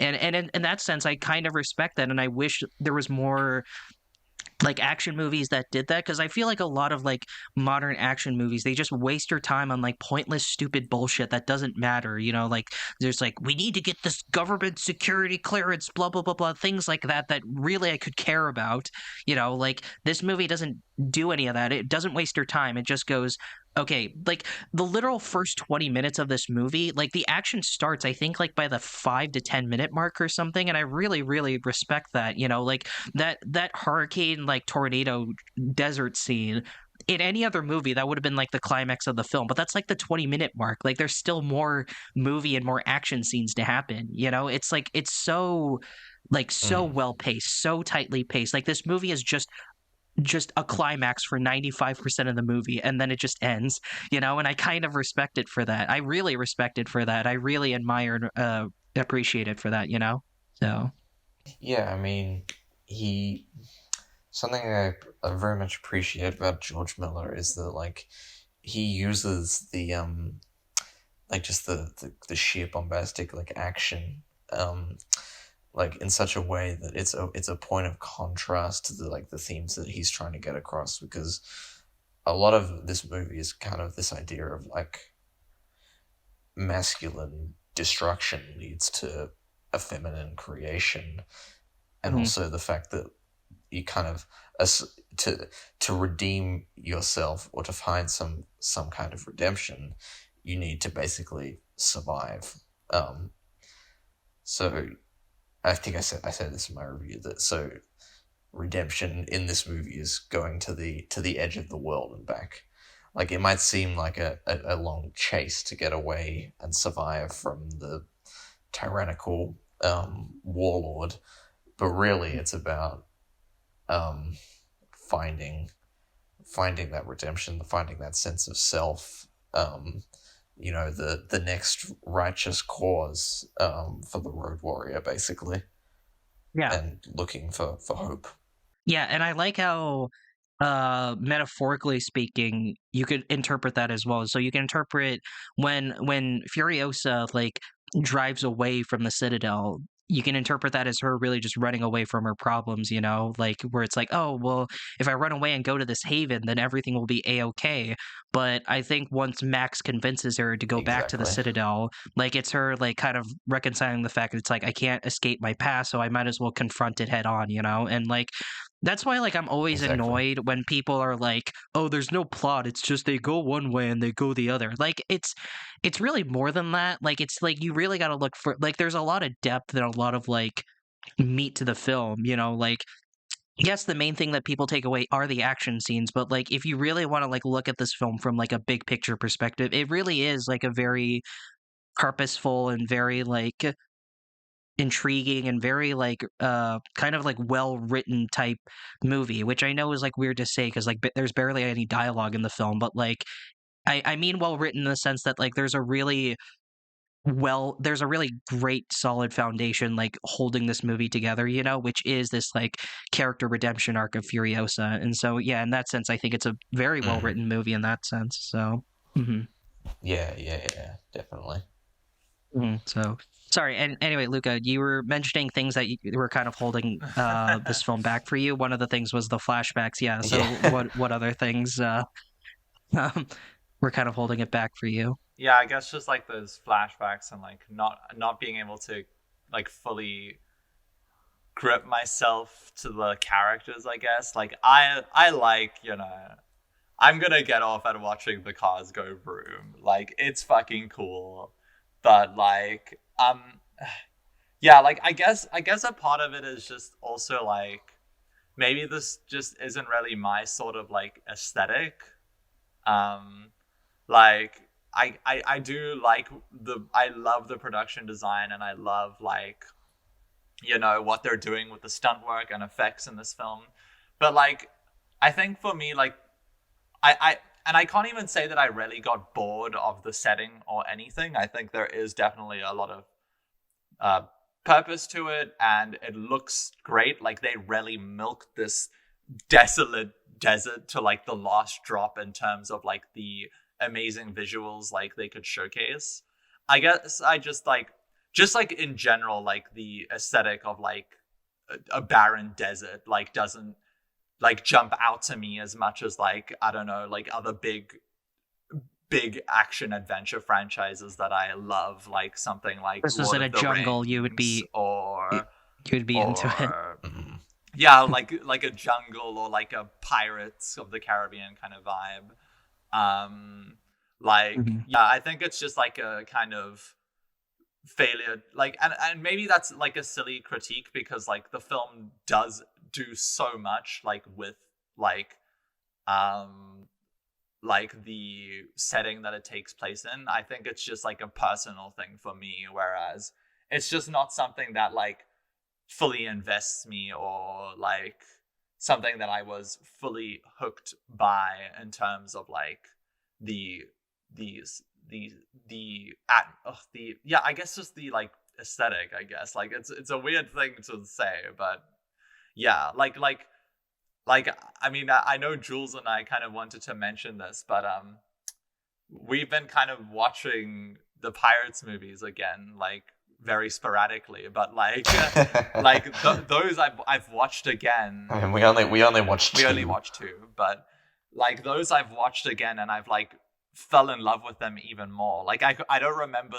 my original scores in that first episode. You see the vision even more than you did before. I mean, I don't remember my original scores and like that episode when we talked about it, but I know that like I have vastly grown from those opinions, and I just love all of the film. I love all of those three movies, and like obviously that kind of environment and vibe speaks to me more, because I really love like the ocean, and I love like the pirate aesthetic and like the folklore and that stuff. And I guess just like the, you know, like dudes driving in the desert, like Valhalla, like kind of vibe. Doesn't do much for you. Yeah, it doesn't really do so much for me, you know, like and that's not a bad thing at all. Like Yeah. I can see how much this film does with it. And yeah, like yeah. Yeah. Yeah, it's funny because like I don't have this kind of low. I really don't have any like strong attachment towards any sort of environment. You know, like I've never thought about the desert any more than the average person really does. But I guess it's just something about the setting and the aesthetic, because I love like. Because, like, normally, like, in an action movie like this, when side characters say random things, I just don't think about it, because it's like they're just saying random shit.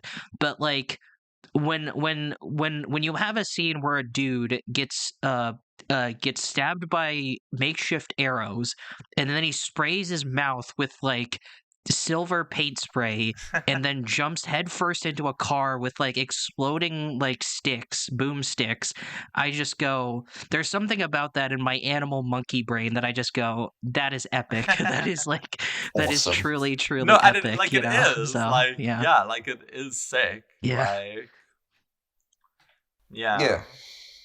And every side character is memorable as well. Like, there's no kind of, like, boring side characters. Like, even the ones that have, like, barely any lines. Like, for instance, like, the guy, the kind of head war boy that's with Furiosa on the rig at the start, who talks like, hey, boss, we got vehicles Yeah. coming at us. Like, I love all the accents. Yeah. I love all Like, that shit.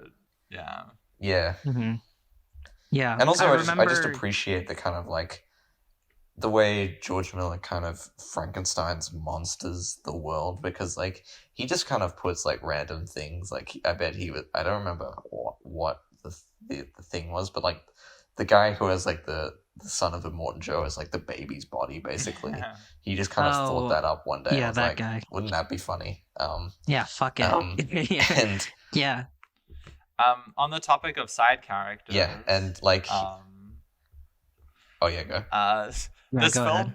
this is gonna sound weird, but this film kind of felt like the like, I guess like Oppenheimer of like just like, you know how Oppenheimer has like so many random dudes from like Hollywood. This was like that, but for like pretty women from Hollywood. Like watching this, I was like, Oh yeah. I was like, oh my yeah, word. yeah. Well, this is mostly how they Yeah, started. I was like, oh my word, You kind that's of the found girl them all from before like they Under were the big. Silver Lake, and I was like, oh my word, that's like Zoe Kravitz from like the Batman. Yeah, and I'm The like, one. oh my god, like Yeah. all these pretty Yeah. ladies in one movie. That's Sam's girl. Yeah. That's Sam's girlfriend from Transformers 3. Yeah, like they're apparently like all the women characters in the movie are models, like they're real life models, and it makes sense within the context of this film to cast models, you know, because like they're kind of prided as like, oh, these are I forgot who said this. It was like a random side character who was like breeders, Immortan Joe's prized breeders, you know, like these are his prized women or whatever. So it makes sense to have, you know, such pretty beautiful women like, you know, be featured in the film, you know, and they could all act, you know, like they didn't give like bad performances. They could all like relatively give decent to good performances. Oh, You yeah. know, like Zoe Kravitz was good in the movie. George knows how to cast. And obviously, like, Yeah, exactly. my Yeah. South African queen, Charlize Theron. I gotta respect her. Yeah. I gotta Amazing. just- yeah, like I think this might be my favorite Charlize amazing, Theron performance. amazing performance. Yeah, I think this is my favorite Definitely. performance from her. Definitely. I don't know if I like any other Charlize Theron movie as much as this one, you know? Like I think this might be my her and, favorite like, from her. Yeah. Oh, Charlotte Copley are like the only people in movies Tom that Hardy. I can feel patriotic about, like when I see them, because like there's like no other like popular celebrated actors, you know, like so. Mhm. Yeah, and I love like her commitment to Yeah. the role too. Like I love, and I'm not just talking about like her physical performance as well. She also does a great job on that department. Like because she's clearly doing a lot of the stunts herself. And so in that Oh sense, yeah, yeah, she's definitely. great. Yeah, but like I also love just like her more subdued and dramatic moments as well. You know, like that scene where Max and Furiosa are talking in like the truck or whatever, and they're talking about the green place or whatever, and she's like, she's very subdued and very like it's almost like very different from like how we've normally seen her in you know in the action scenes where she has to be like she has to be macho, she has to be strong and blah blah blah blah blah this other stuff. But it's very different from like how we normally perceive her, you know, and it gives her a lot of character and a lot of depth. And yeah, I just overall it's a very well-rounded and very great performance because when I think about characters in this movie, like Tom Hardy does a good job for sure, but like Furiosa is like the character that I think of about this movie. Like she's like the first character that I picture in my head when I talk about characters in the movie. So and that's why she's getting a whole ass prequel dedicated to herself without Max, because it makes Oh sense because she was yes. the best character in the movie. So So is yeah. this new one that's Mm. coming out, is that's a prequel to this one? Yeah. Yeah. Okay. Well, Immortan Joe shows up in the trailer of that, so I assume it has to be a prequel because he's kind of dead in this one. So, Okay. um, Yeah. Interesting. yeah.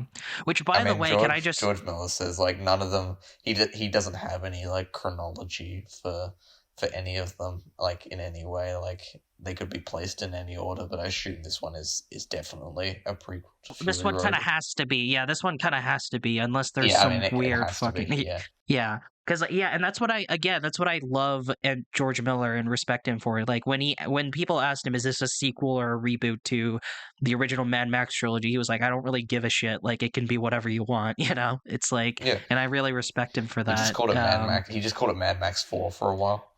Oh, well. Anyway, Do you sorry. guys What know I how was saying long is, this movie took to make? I think it Like just like started. in not just filming, but like in 15 development. years. I think like more than a decade, right? Yeah. 15 years, yeah. He was supposed to Mhm. shoot it in 2003, but then I think it was 9/11 happened, and then he went back to Australia to shoot it, and then there was like rainstorms that turned the deserts into flower fields, basically. Oh wow. And so he kind of, I'm not kidding, you can look at him up saying that, he like cursing like the deserts That's turning into funny. flower fields.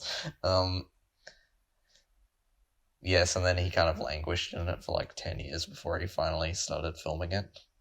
Mhm.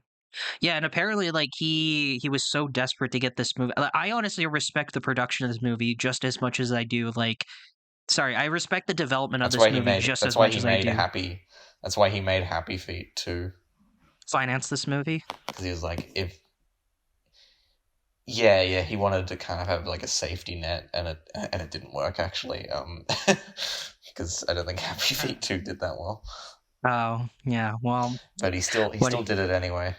can I just say that's also insane that like he directed Babe, Pig in the City, and the two Happy Feet movies, so like three children's movies, and then he transitions to this violent, like adrenaline fueled, like insanity action masterpiece. I think that is like I mean, also the biggest consider the whiplash fact that ever.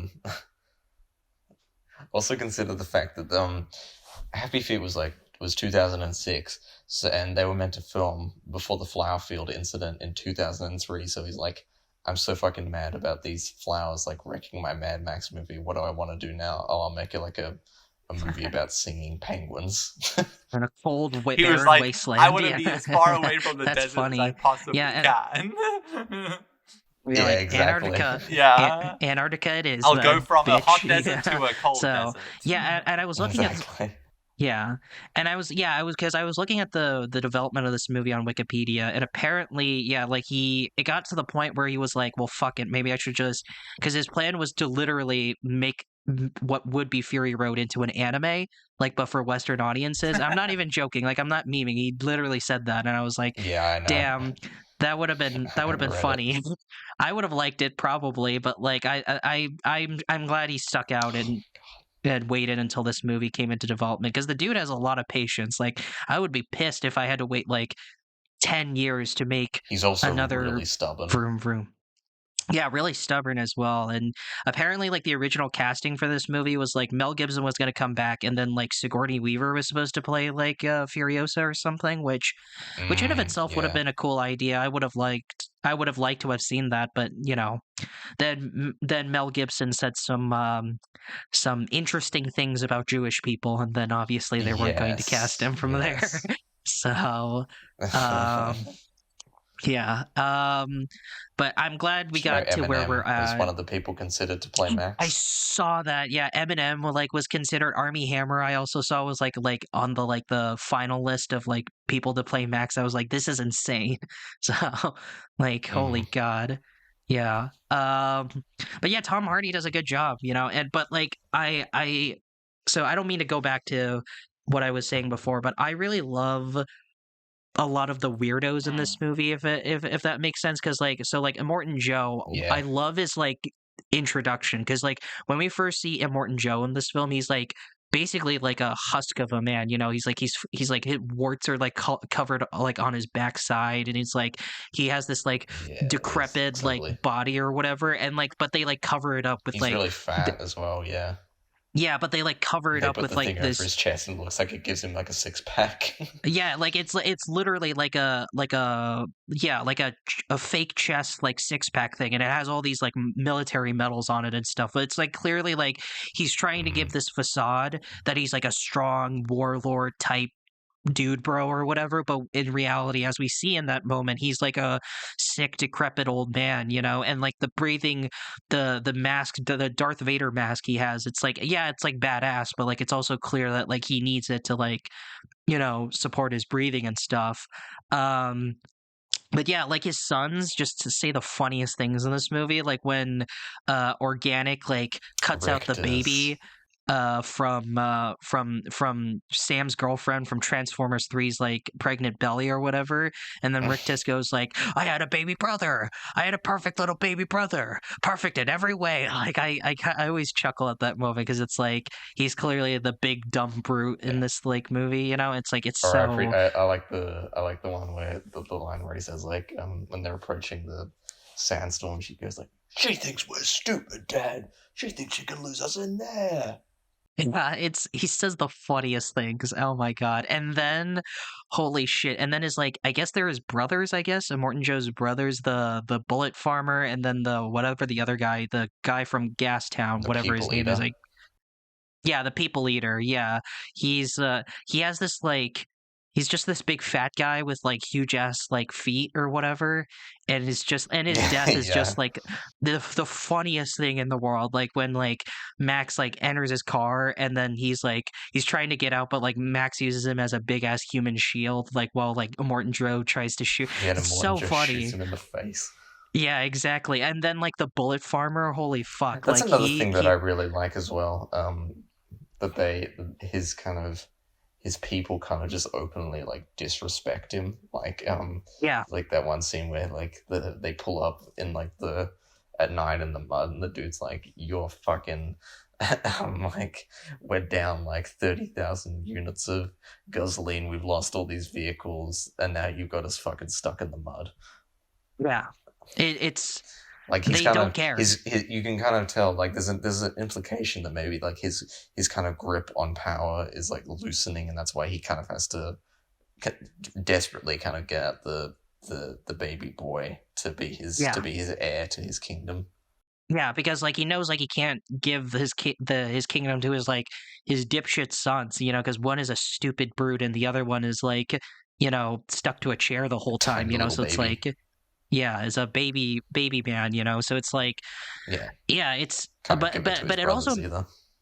Yeah, but it also makes sense within the context of this film to have such weirdo characters, because this whole movie is so absurd. It's like it's the post-apocalypse where everyone like we live in a world where oil is limited, and yet it's being wasted on these like guzzling eating like cars that go super fast with like lots of nitro. Like I didn't even mention the flame guitar guy that has to be like a huge waste of resources.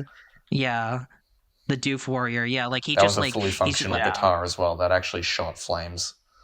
Yeah, no, I heard that was a real guitar. That was so fun, but within the context of the movie, I just go, this is such a huge waste of resources, and he doesn't like do much. But like that scene where I always remember this scene as well because it's so etched in my memory. Like the after Max goes like, how much more can they take from me? First my blood, now they got my car. And then like once the car like goes past like the guitar truck, it's like a build up with all like the drummers like beating against like the drum like to build tension, and then you see the guitar and it's like da da da da da da da da da, and the flame comes out of the guitar or whatever. You make it sound It's like he was so playing some like La La Land music or something. Dude, someone I- needs I that really ass. can't- Oh my god. I really can't I really can't say into words You do how it. how badass it is, but it really is like such a huge, like an awesome build up. Like I don't think I've ever been I don't think I've ever grown in height watching a There movie, has but never every been time a more dudes rock moment than that. yeah, but that moment I was like, I think I grew like 3 extra inches because of that. So, um, God. yeah. So, yeah, like so, and the bullet farmer. I forgot to mention that the bullet farmer. He's Oh so my funny. God, Like so in funny. his, He's it's awesome. like, yeah, like when he goes blind, and then and he's like, hold up a flare. I am holding a flare. Closer. It's right between your eyes. And then he just like he screams a bit, and I find that both like really awesome, and then it just leads to that epic moment where it's like I Yeah. am the scales of justice, like he's just like one of those like Yeah, the that's blind awesome. yeah, and then he's like randomly shooting his machine guns like out into the open, like regardless if he's like gonna hit like one of the wives or whatever. It's this level of absurdism that's just lacking in most action movies. Like I want more movies to be like this, where it's like we're just gonna have a random side character do some random ass shit because fuck it, we feel like it. It's so good. It's so like Yeah. I can quote this movie for days. Like for And an also action there's- movie that doesn't have a lot of dialogue, I can quote this movie for days. So sorry, yeah, go ahead. Yeah, And also the fact it's like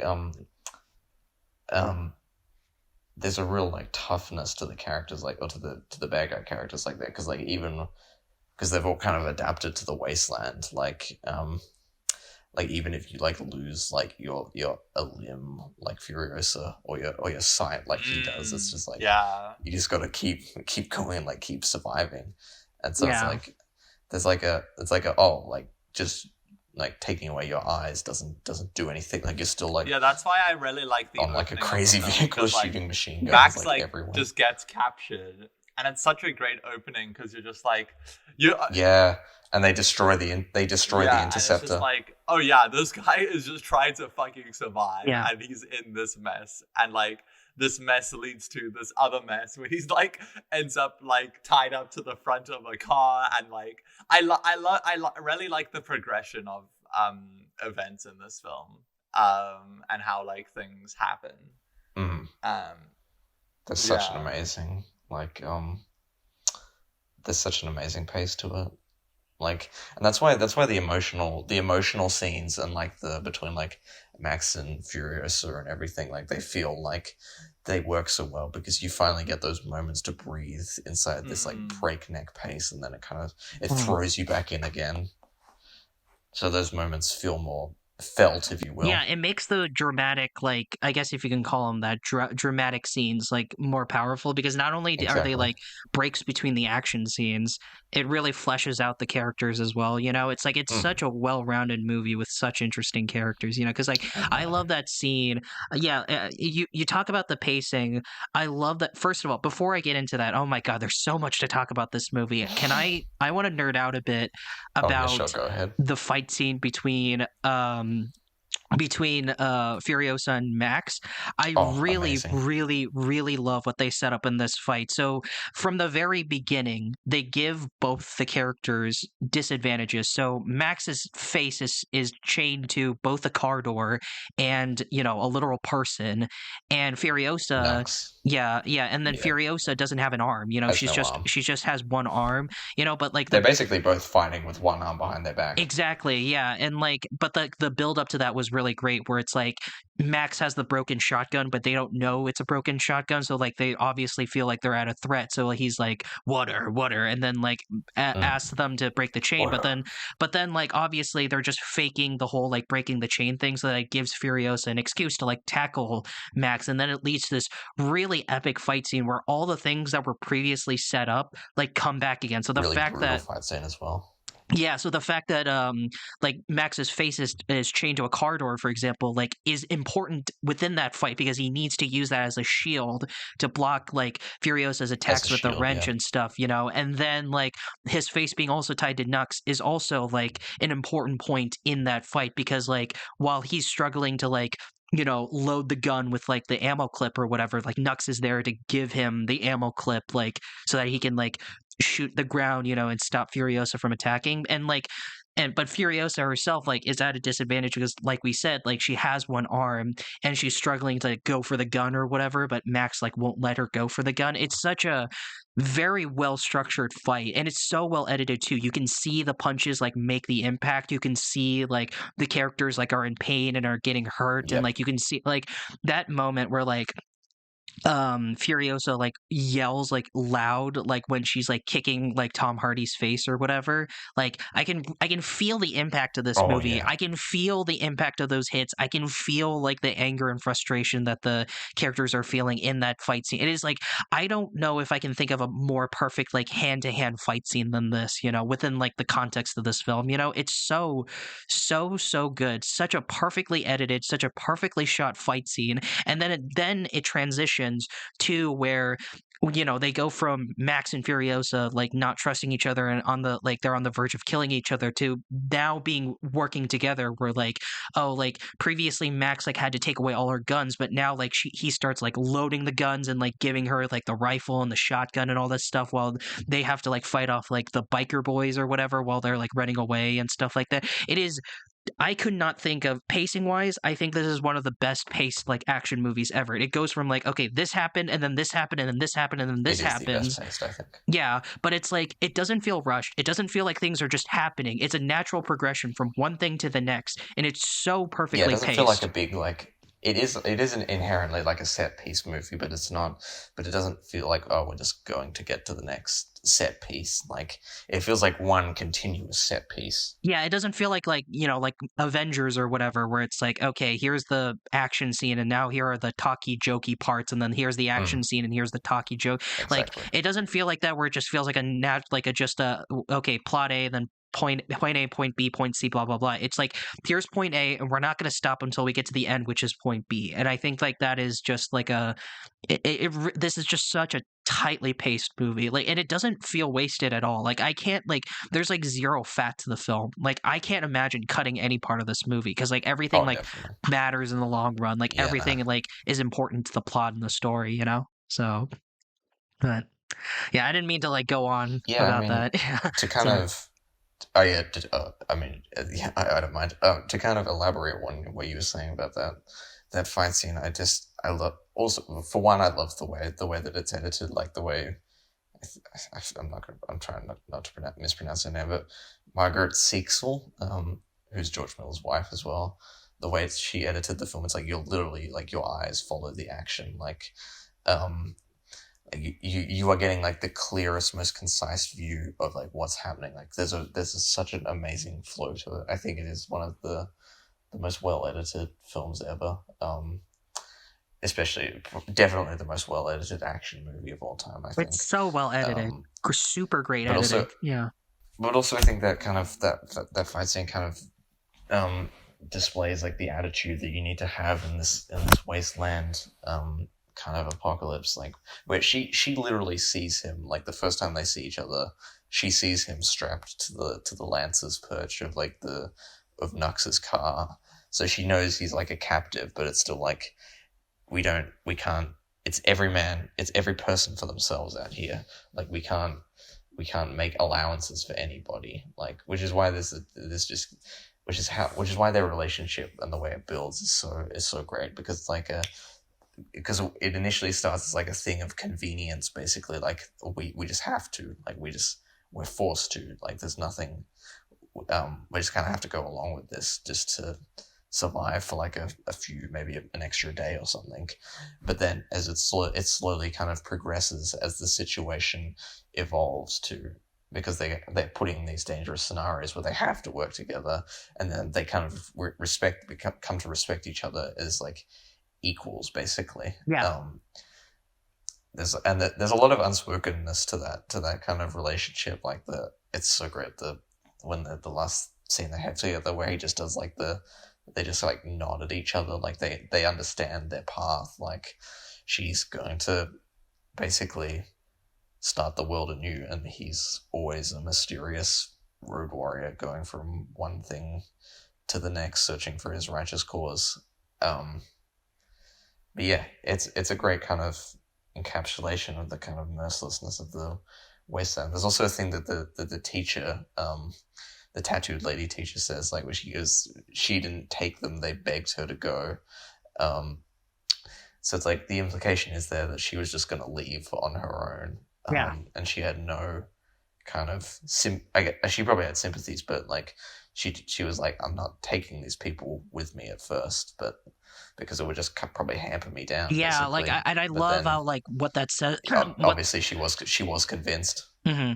I love what that says about her character as well, because like what I love about this movie, character wise, is that it Furiosa is obviously the closest thing this movie has to like a quote unquote good person, but she's still like not 100% like, lawful good or anything like that, because, like you said, like the only reason she even brought the wives with her was because they begged her to, like she didn't have this like moral crusade where it's like, oh, I'm gonna rescue the wives and then bring them to a better place. She was just gonna fucking dip like by herself, because she just wanted to go like, home. I have to it was about her getting home to the green place, to where she's meant to be. Like, it was not about them. Yeah, it really is like a redemption story, like, and they make that clear. I guess this movie doesn't have a lot of dialogue, but at the same time, it doesn't really need a lot of like what could possibly be improved about this movie if you But it had more still says so dialogue? much. Yeah, exactly. Which is why I get really pissed off when people are like,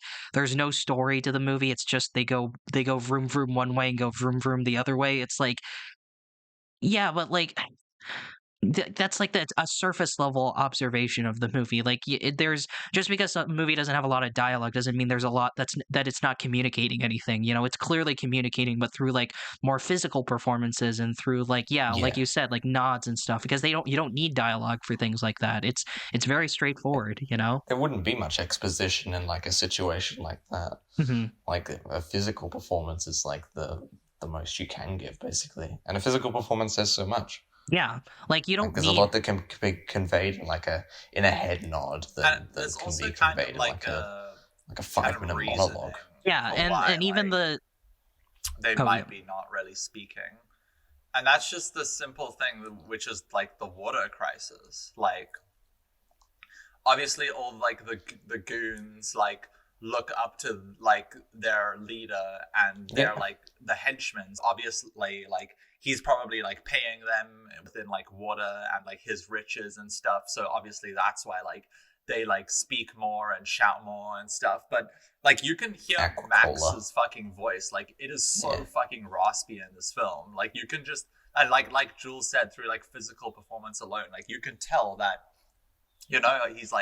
he's been through the fucking desert and back. Like he's been through the trenches, like he like sounds like what he tries to fucking speak in the movie. Like, yeah. He's wandered this wasteland. Like a simple explanation that like his throat's fucking dry. Like the first thing that he wants when he like points like the shotgun at like the women is like he's not like, where you going? Help me. He's like, yo, water. like water. Yeah, like before taking him out of his shackles, before anything else, he wants water, because like, that's how important it is to the story. And that's why they decide to go back to the Citadel, because it's the only place where they know where there is some sort of hope, because that's the only place they know where there's water, like, yeah. Mm-hmm. Yeah. And I love that scene too. Speaking of water, like the Immortan Joe, like when he's like, "Do not, my friends, get addicted to water. Do not let it mess with your judgment." Like it's like it. What I love about that moment is like not only that, yeah, like the fact that he could just dump water onto the ground, because he just feels like it. Um, it really kind of showcases why he's had his hold on this like on these people in the first place, because he's the one who controls the water, he's the one who has access to the water, and they can't really survive without water, so in that sense they can't really survive without him either. So yeah, it's just Yeah, he's not holding them captive like physically, but like he's kind of keeping them Yeah. there by proxy, if you will, because he's has the water. Like if you go anywhere else, like you're fucked. yeah, there is no water. Like this is probably one of like the few places that has water left, and like you can't just leave that. So um and I love how like all that is also established in the chase too. So like after Max like tries to escape from like the Citadel or whatever, and it has all those like sped up fast footage, you can still see like how well developed that area of the world is too, because you can see like there's like green, there's like plants and like food and crops and stuff like that. And then you also see like the cars, like you see his car being reconstructed, so you can tell like these people have the resources to like rebuild and build fast cars and vehicles and stuff like that. And then obviously he's trying to escape from like an area that's like filled with water and stuff like that. So it's like a lot of like carefully crafted world building within the context of that, just what seems to be just a simple car chase too. I'm sorry, not car chase, just regular chase too. So yeah, it's just so much to Yeah, yeah. say. Yeah. um There's so much to talk about. yeah, and what I remember, um kind of what I love about the film as well is just how very openly and like hyper feminist the film is too, but it's not like feminist to the point where it's Mm. like degrading men or anything like that, because like Max is like equally an important character within the context of the film, but it shows that like in this world where it is hyper patriarchal and hyper like male dominated focus, like It's hyper masculine. yeah, hyper masculine characters like Furiosa can still like succeed and still, um, you know, do like Yeah, arguably more she badass and worked her more way up dangerous things. to an imperator. Yeah, Like exactly. Yeah. So she like, was oh, sorry, go ahead. even Yeah. even in there. It's kind of like this like kind of like non-judgmental environment where it's like if you're the best at surviving, then you do well. It doesn't matter if you're a man or a woman, but obviously it's a more man kind of dominated environment. Yeah, because like a lot of the women are just like delegated to just being literal cows, because they have a something called mother's milk, um, in the film, which I Yeah, thought was like a just fun. pumping breast milk. Yeah, but like you can, but I totally agree with that, because even like Immortan Joe like respects Furiosa, because he has in that monologue he's like, "I salute my imperator Furiosa," like it's, you can tell like even he has respect for her, and he can tell she's like a dangerous like force to be reckoned with as well. So but I want to briefly Yeah, talk. like he's not a fool. Like that's why he kind of brings out like all the stops to kind of like get her back. Yeah. And I want to briefly talk for a second about Nux, because I think Nux is like also an equally interesting character. So I don't know about you guys, but I Yes. found, when I was watching the film today, I found Nux's character really amusing to me, within the context of like we live in this world where we have like people like Andrew Tate and all this other stuff, like like the alphas, the chads, whatever. And I kind of see something similar to that with Nux, because Nux is like very much like the clearest definition of a deluded cultist member, because like he like firmly believes in the whole like Valhalla, like within that like desert scene, for example, like he says like all the lines, it's like, "Oh, what a day, what a lovely day," and then like, "I live, I die, I live again," and like and he's like, "Riding to Valhalla," and all this other stuff. But you can tell like he firmly believes in all this, like you can tell like how manipulative Morton Joe is, because like he firmly believes in all this crap. He believes in like, oh, like it's my time to die so that I can like ride to Valhalla and stuff like that, and like banquet with the gods and stuff like that, and Yeah. all this other things. And you can interpret that in today's context as like almost like an Andrew Tate inspired thing, because like he in the same way like Immortan Joe is this like godly figure that all the war boys like look up to and want to, and strive to be. Like it's kind of similar in that sense if you think about it. But what I love about Nux's like change in personality is that like once he sees like a new perspective, and once he like gets to know like the wives, he's like, oh, maybe this like Valhalla shit isn't, what it's all cracked up to be, so in that sense, like I really love his character arc, and how like he's like the vessel into like how strong of a grip that Immortan Joe has on his war boys. Like you can tell like how like he's embedded their brains with all this like shit about Valhalla, and like Oh yeah, he's dying. manipulated them. Yeah, and it's like it's really Yeah, interesting. there's scenes where like the one scene where Furiosa kind of points her gun and tries to shoot her. Like the war boy, like it happens so fast you kind of miss it, but the war boy like dives in front Yeah, of he blocks the him bullet. to like, protect him. Yeah. Like they're literally willing to die for him. Mm-hmm. So, yeah, you don't need dialogue to explain that. You can just show that. You can show that through actions like that. Yeah. So. Yeah, that's how dedicated they are to. Mm-hmm. So. Like they believe in this whole kind of religious cult thing of V8. Which, by the way, the actors just invented that when they were really?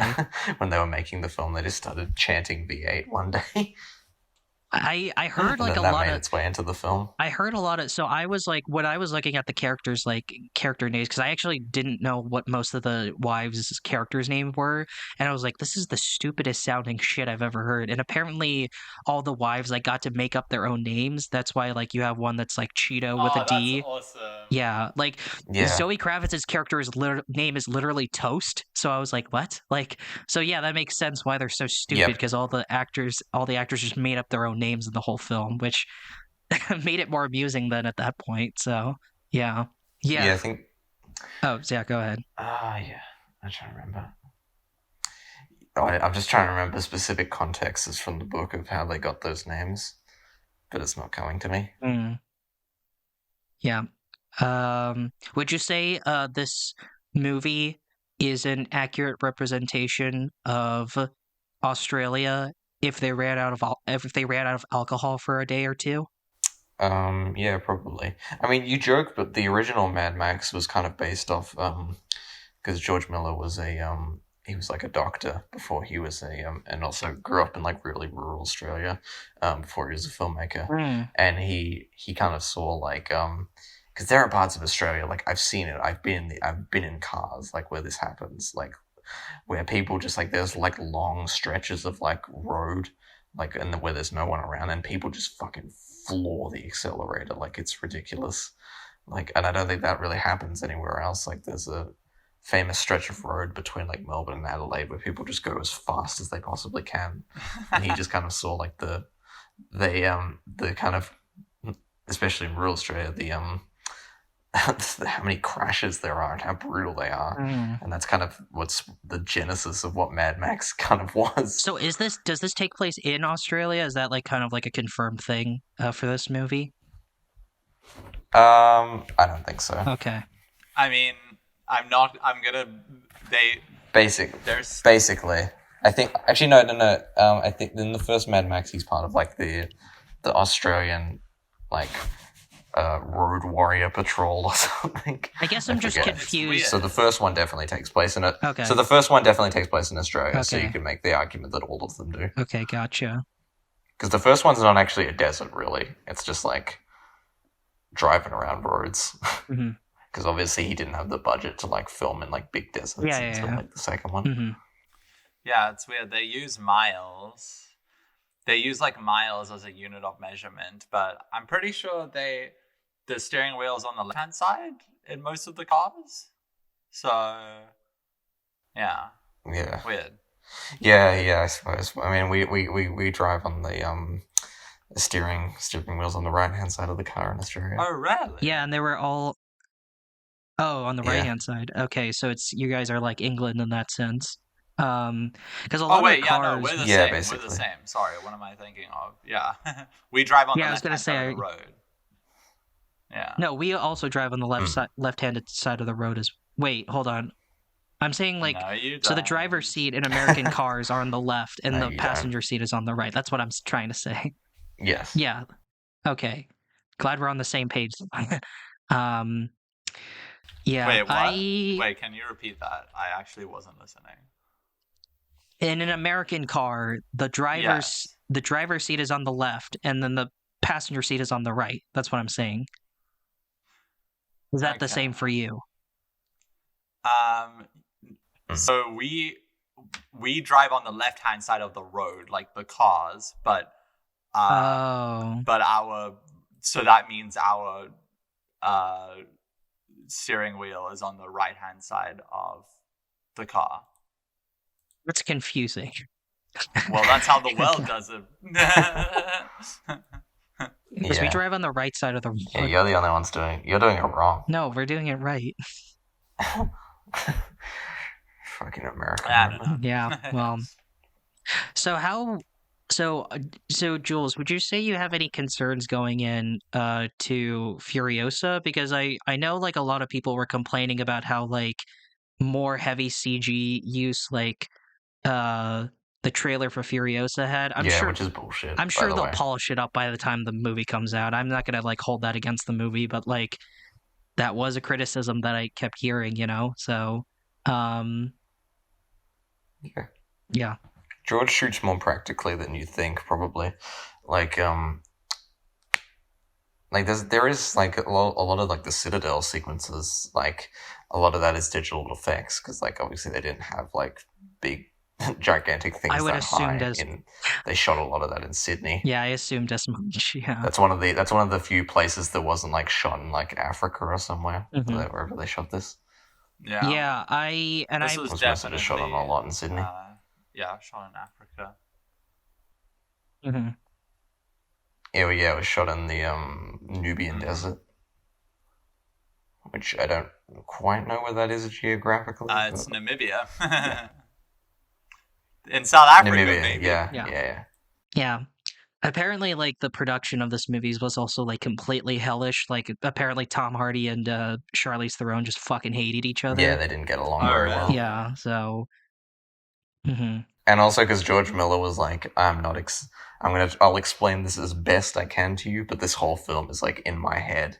So you just gotta like trust the process. Yeah, with me, apparently basically. Tom Hardy was like doubting the film the whole time. Like apparently he thought he was going to be like a shit movie or something, which I think he later like was like, all right, my bad. I thought this was going to be shit, but this is kind of awesome. So my bad. He did. Yeah, so are they? And also the Warner Bros. Executives were kind of constantly interfering, and they shut down the filming. And they said you can either film the beginning or the end.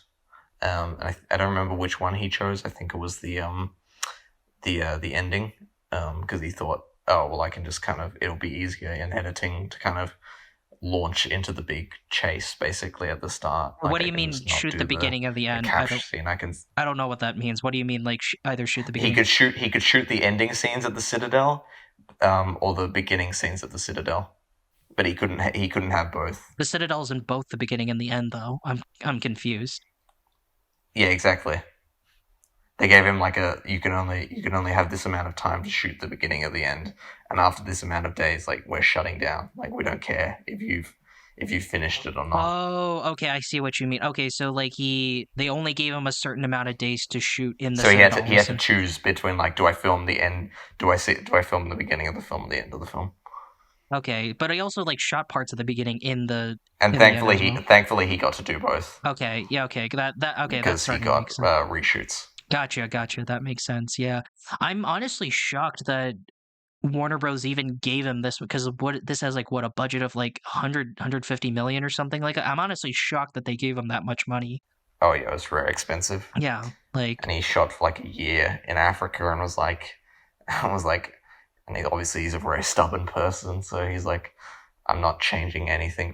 We're doing this my way, basically. Yeah, I'm honestly shocked. Like this movie, even like, which is a very freaky attitude to a lot of studio executives. Yeah, because imagine like I'm looking at this from like a corporate perspective, where it's like, yo, this fucking weird ass like desert vroom movie Australian movie is costing us so much money, and we don't even know if this is going to be a success. Like, dude, what the fuck, you know? Like, I can imagine they were like sweating bullets.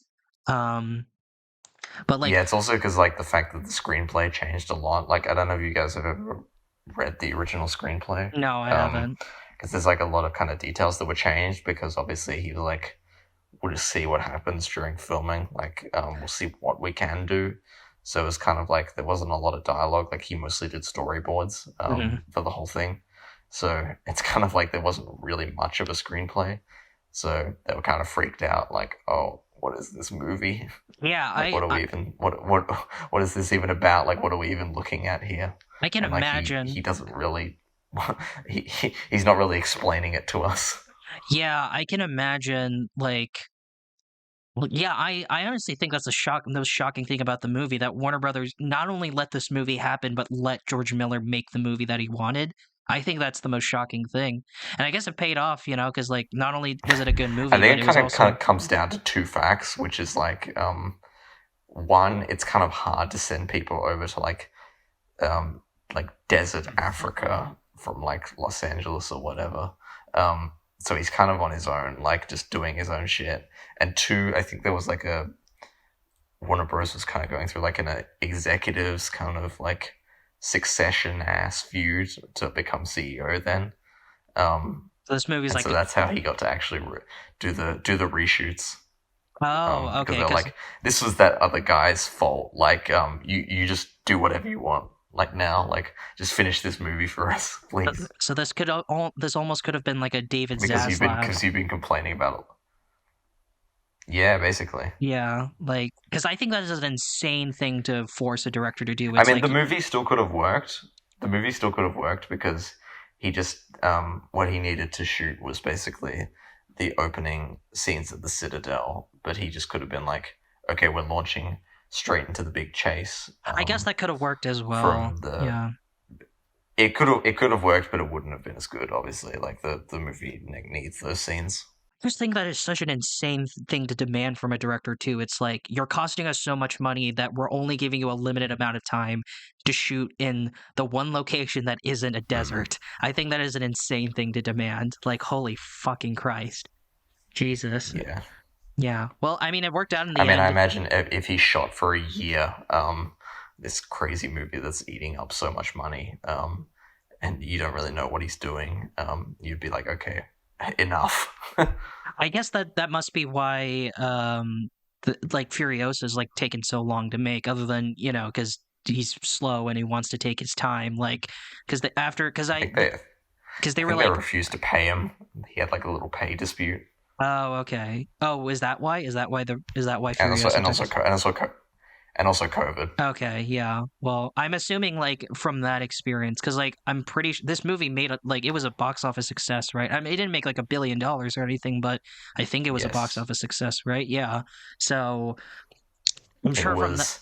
I remember like distinctly, it was very successful in Australia. Okay. Well, I'm sure like now they're probably like, okay, this movie made a ton of money, so let's just let this crazy old Australian kook cook, and then kind of see what happens from Mm. there. So, um, yeah, I'm honestly shocked that David Zaslav didn't shut down the production of this movie either, considering how fucking dumb and short-sighted that he is these days. So, um, but that's a story for another time. So, anyway, I feel like we've talked a lot about this movie. So I'm ready to. I've said everything I wanted to say, and I've Yeah, I think said we've my been going piece. for like a full hour. Yeah, we were worried if this episode was going to be short, but nope, this became another. This is like the opposite of Tales from Earthsea, where it's like we were angry for an hour, but this one was like we were very positive for an hour. So You were angry. we were. Come on. So, um,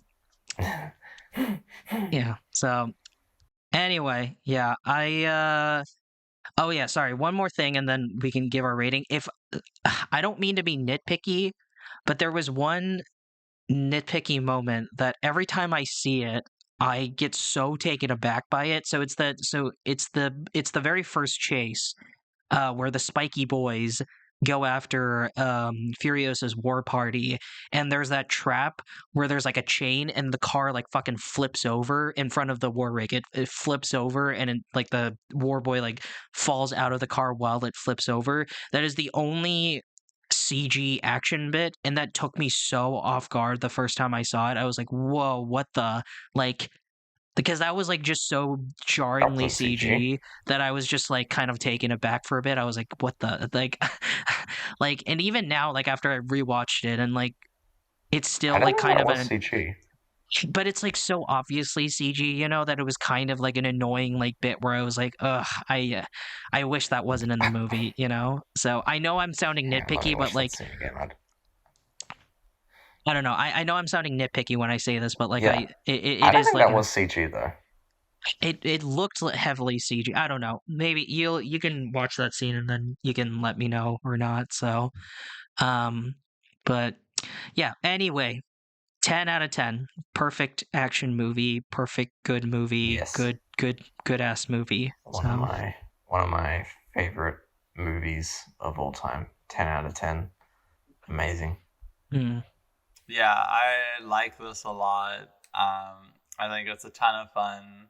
I mean, I was pretty silent this episode. You guys kind of just went off. But yeah, yeah. Sorry about that. If you had more to say, please, yeah, I go mean, ahead and you talk if you guys want. So, fully went for it. I don't think I'd have anything more to add, honestly. Like, you guys just explained it perfectly. It's perfect at what it was trying to be. And even though I don't like connect to it as much as a lot of other people, because a lot of other people fucking love this movie, I still think it's really dope.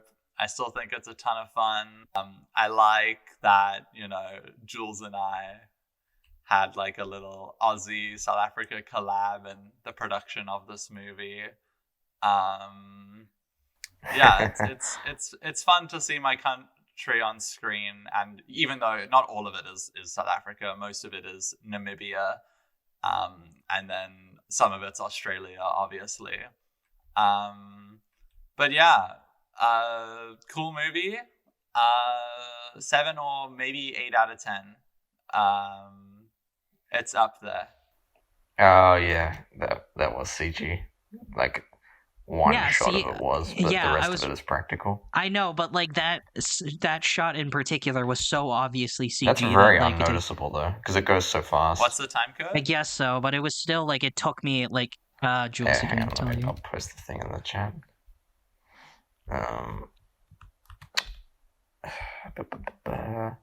Yeah, I mean, because it's mixed with the practical and the digital, and it goes so fast. So. Yeah, I guess that flip just in general was so jarring to me that I was just like, whoa, like Yeah. I'm just like I'm not saying it was like bad or anything. It just like was so obviously CG that like it like kind of threw me for a loop for a second. So I mean, to be honest, I never even noticed that. I did not notice anything no. That's in this interesting. movie that didn't not look great. I don't know how you can see this, and like you guys were saying that some people weren't that confident for Furiosa. I don't know how you can watch this movie and not be confident for that. Like, yeah. Exactly. People said Fury Road was going to be shit. Like when the trailers came out, they're like, "This looks fucking bad, like nonsensical." Really? I thought the trailers looked cool. It's a masterpiece. Like, yeah. Now you go. Now it's nominated for fucking Best Picture of all things. Yeah, so take that. Fuck the Academy for not giving him Best Director, honestly. Yeah, they didn't give him Best Director or Best Picture, but it won all the technical awards, which I guess it makes sense. But hell yeah, it would have been so it badass. won Best Editing, which is enough. Yeah, it would have been so badass if this won Best Picture. It was never going to win Best Picture, but like if Iñárritu hadn't made The Revenant, if The Revenant hadn't been released that year, he would have had Best Director in the bag, like, for sure. But nah, instead, like no one's saying Adam McKay did a better directing job than George Miller. Yeah, and like no one's saying whoever directed Spotlight. I would say the Academy's dumb, but they're not that dumb. Yeah, unfortunately. No, it's like a different kind of well shot, like both The Revenant and Mad Max Fury Road are well shot movies, but they're like different kinds of well shot movies. It's direction, it's not just shots. So, yeah. I mean, yeah, that too, but I'm saying like cinematography in particular, because when I think about The Revenant, the cinematography is like the first thing I think of when I think about that movie. The visual style. Yeah, so Hmm. So, but I'm anyway, confident for Furiosa though, because it's it's George Miller. George Miller is awesome, and I trust him. And it's also a lot of the same production team from Fury Road, like the co-screenwriter, editor, costume designer, and like composer and stuff. okay.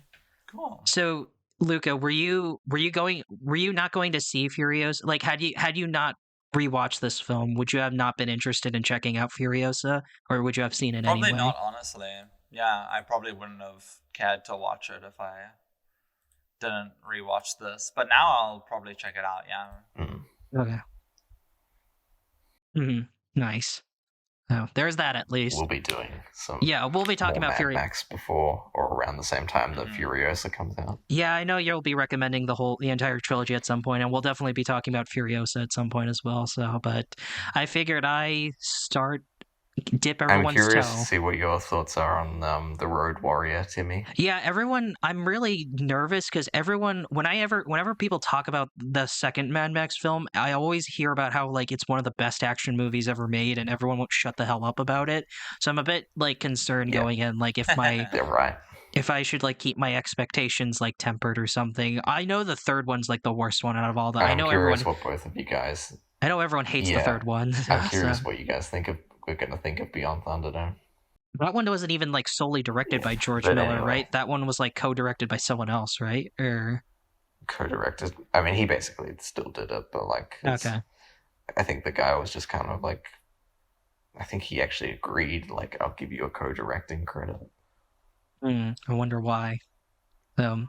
Yeah, good on George Miller for Yeah, sticking Anyway, with this baby. I guess this is kind of George like his Star Wars, his Lord of the Rings, I guess, if you Yeah, want yeah. to look at it that way. So That and Happy Feet, obviously. yeah, of course, Happy Feet and Bay Pig in the City, of course. So yeah. So anyway, I didn't have any questions because I forgot, but at the same time, we've been talking for a deep. while, so I think we should just Yeah. jump into because we've been recording for almost 2.5 we are hours. almost up to 2.5 hours. So we're back I to think where this we is started, probably the where it's like, longest oh, this will be a short recommendation one, and then this It can, is one. like, It is I think one. it has to be. I was gonna say, this is probably the longest we've talked about a recommended Yeah. film, right? I think. I don't know. So Technically, the Indiana yeah. Jones, because that went for the whole episode. oh yeah, I guess so. I'm saying like one movie though. Like I'm sure this was longer than our Tales from Earthsea discussion. Yeah, so, true. Yeah. But anyway, I think it's Jules's turn, right? Or Yes, it is or my is it turn. okay? Yeah, it's Jules's turn. Gotcha. So yeah, it's my turn. So my birthday is November the 9th, 2005. I'm very young. Yeah. And so, movie I'm recommending is one I've been actually meaning to check out for a while because I've been on the Harmony Korine binge train for like about a month now. Oh.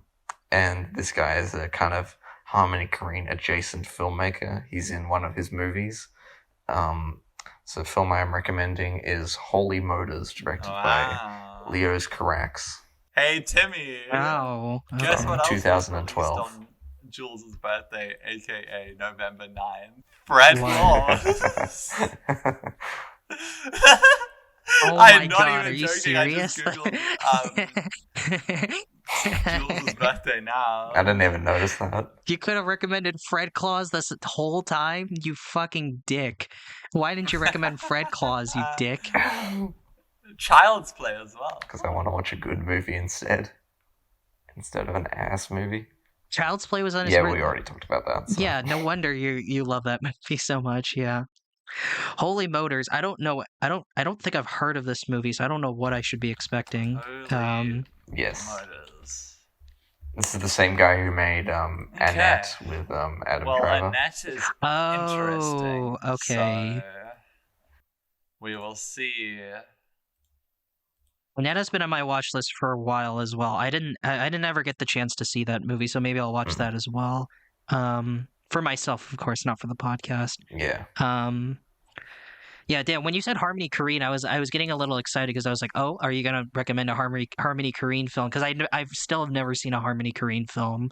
So I guess that's Oh not yeah, don't changing worry. anytime It'll soon. be coming soon. So cool. Have you seen this film Yeah. before, Jules, or will this be a first watch for you as No, well? that's why I recommended it. Okay, gotcha. Cool. Because I was Well, probably going to watch it kind of soon anyway. But yeah, this would be a great kind of chance to talk about it. I think it will be an interesting discussion from everything I've seen about it. yeah, Yeah. of course. I'm excited to check it out. Yeah. Because I think there's a strong chance, like, one of us, it's going to be like split right down the middle. Like, one of us is going to love it, one of us is going to be mixed on it, and one of us is going to hate it. I'll probably hate it because that's usually my role in this podcast at this point, just hating everything. Yeah. So, Yeah. Actually, that wasn't true because we had that with Yeah, this seems like a movie for me, honestly. because we had that same sort of This divisive seems like a Jules movie. because we had that with Belladonna of Sadness where I loved it, Luca was whatever on it, and then you hated it. So maybe it'll be a reverse this time. So, Yeah, exactly. yeah. So, well, I guess if you don't want to be spoiled for. Sorry, what was the movie called again? Holy Motors. Yeah, directed by Leos Carax. I know I butchered that, but I'm tired. 2012. Watch it because we're gonna spoil it for next episode. Yeah. Yeah. Alrighty, That's it. everybody. Another day, another dollar. Hell yeah. Another Good one episode, bites the fellas. dust. So Yeah. happy All right. Happy Valhalla. I'll see you all in Valhalla for riding to Valhalla. Goodbye. Yep. We live, we die, we live again. Yeah. Goodbye. Goodbye. What a lovely day.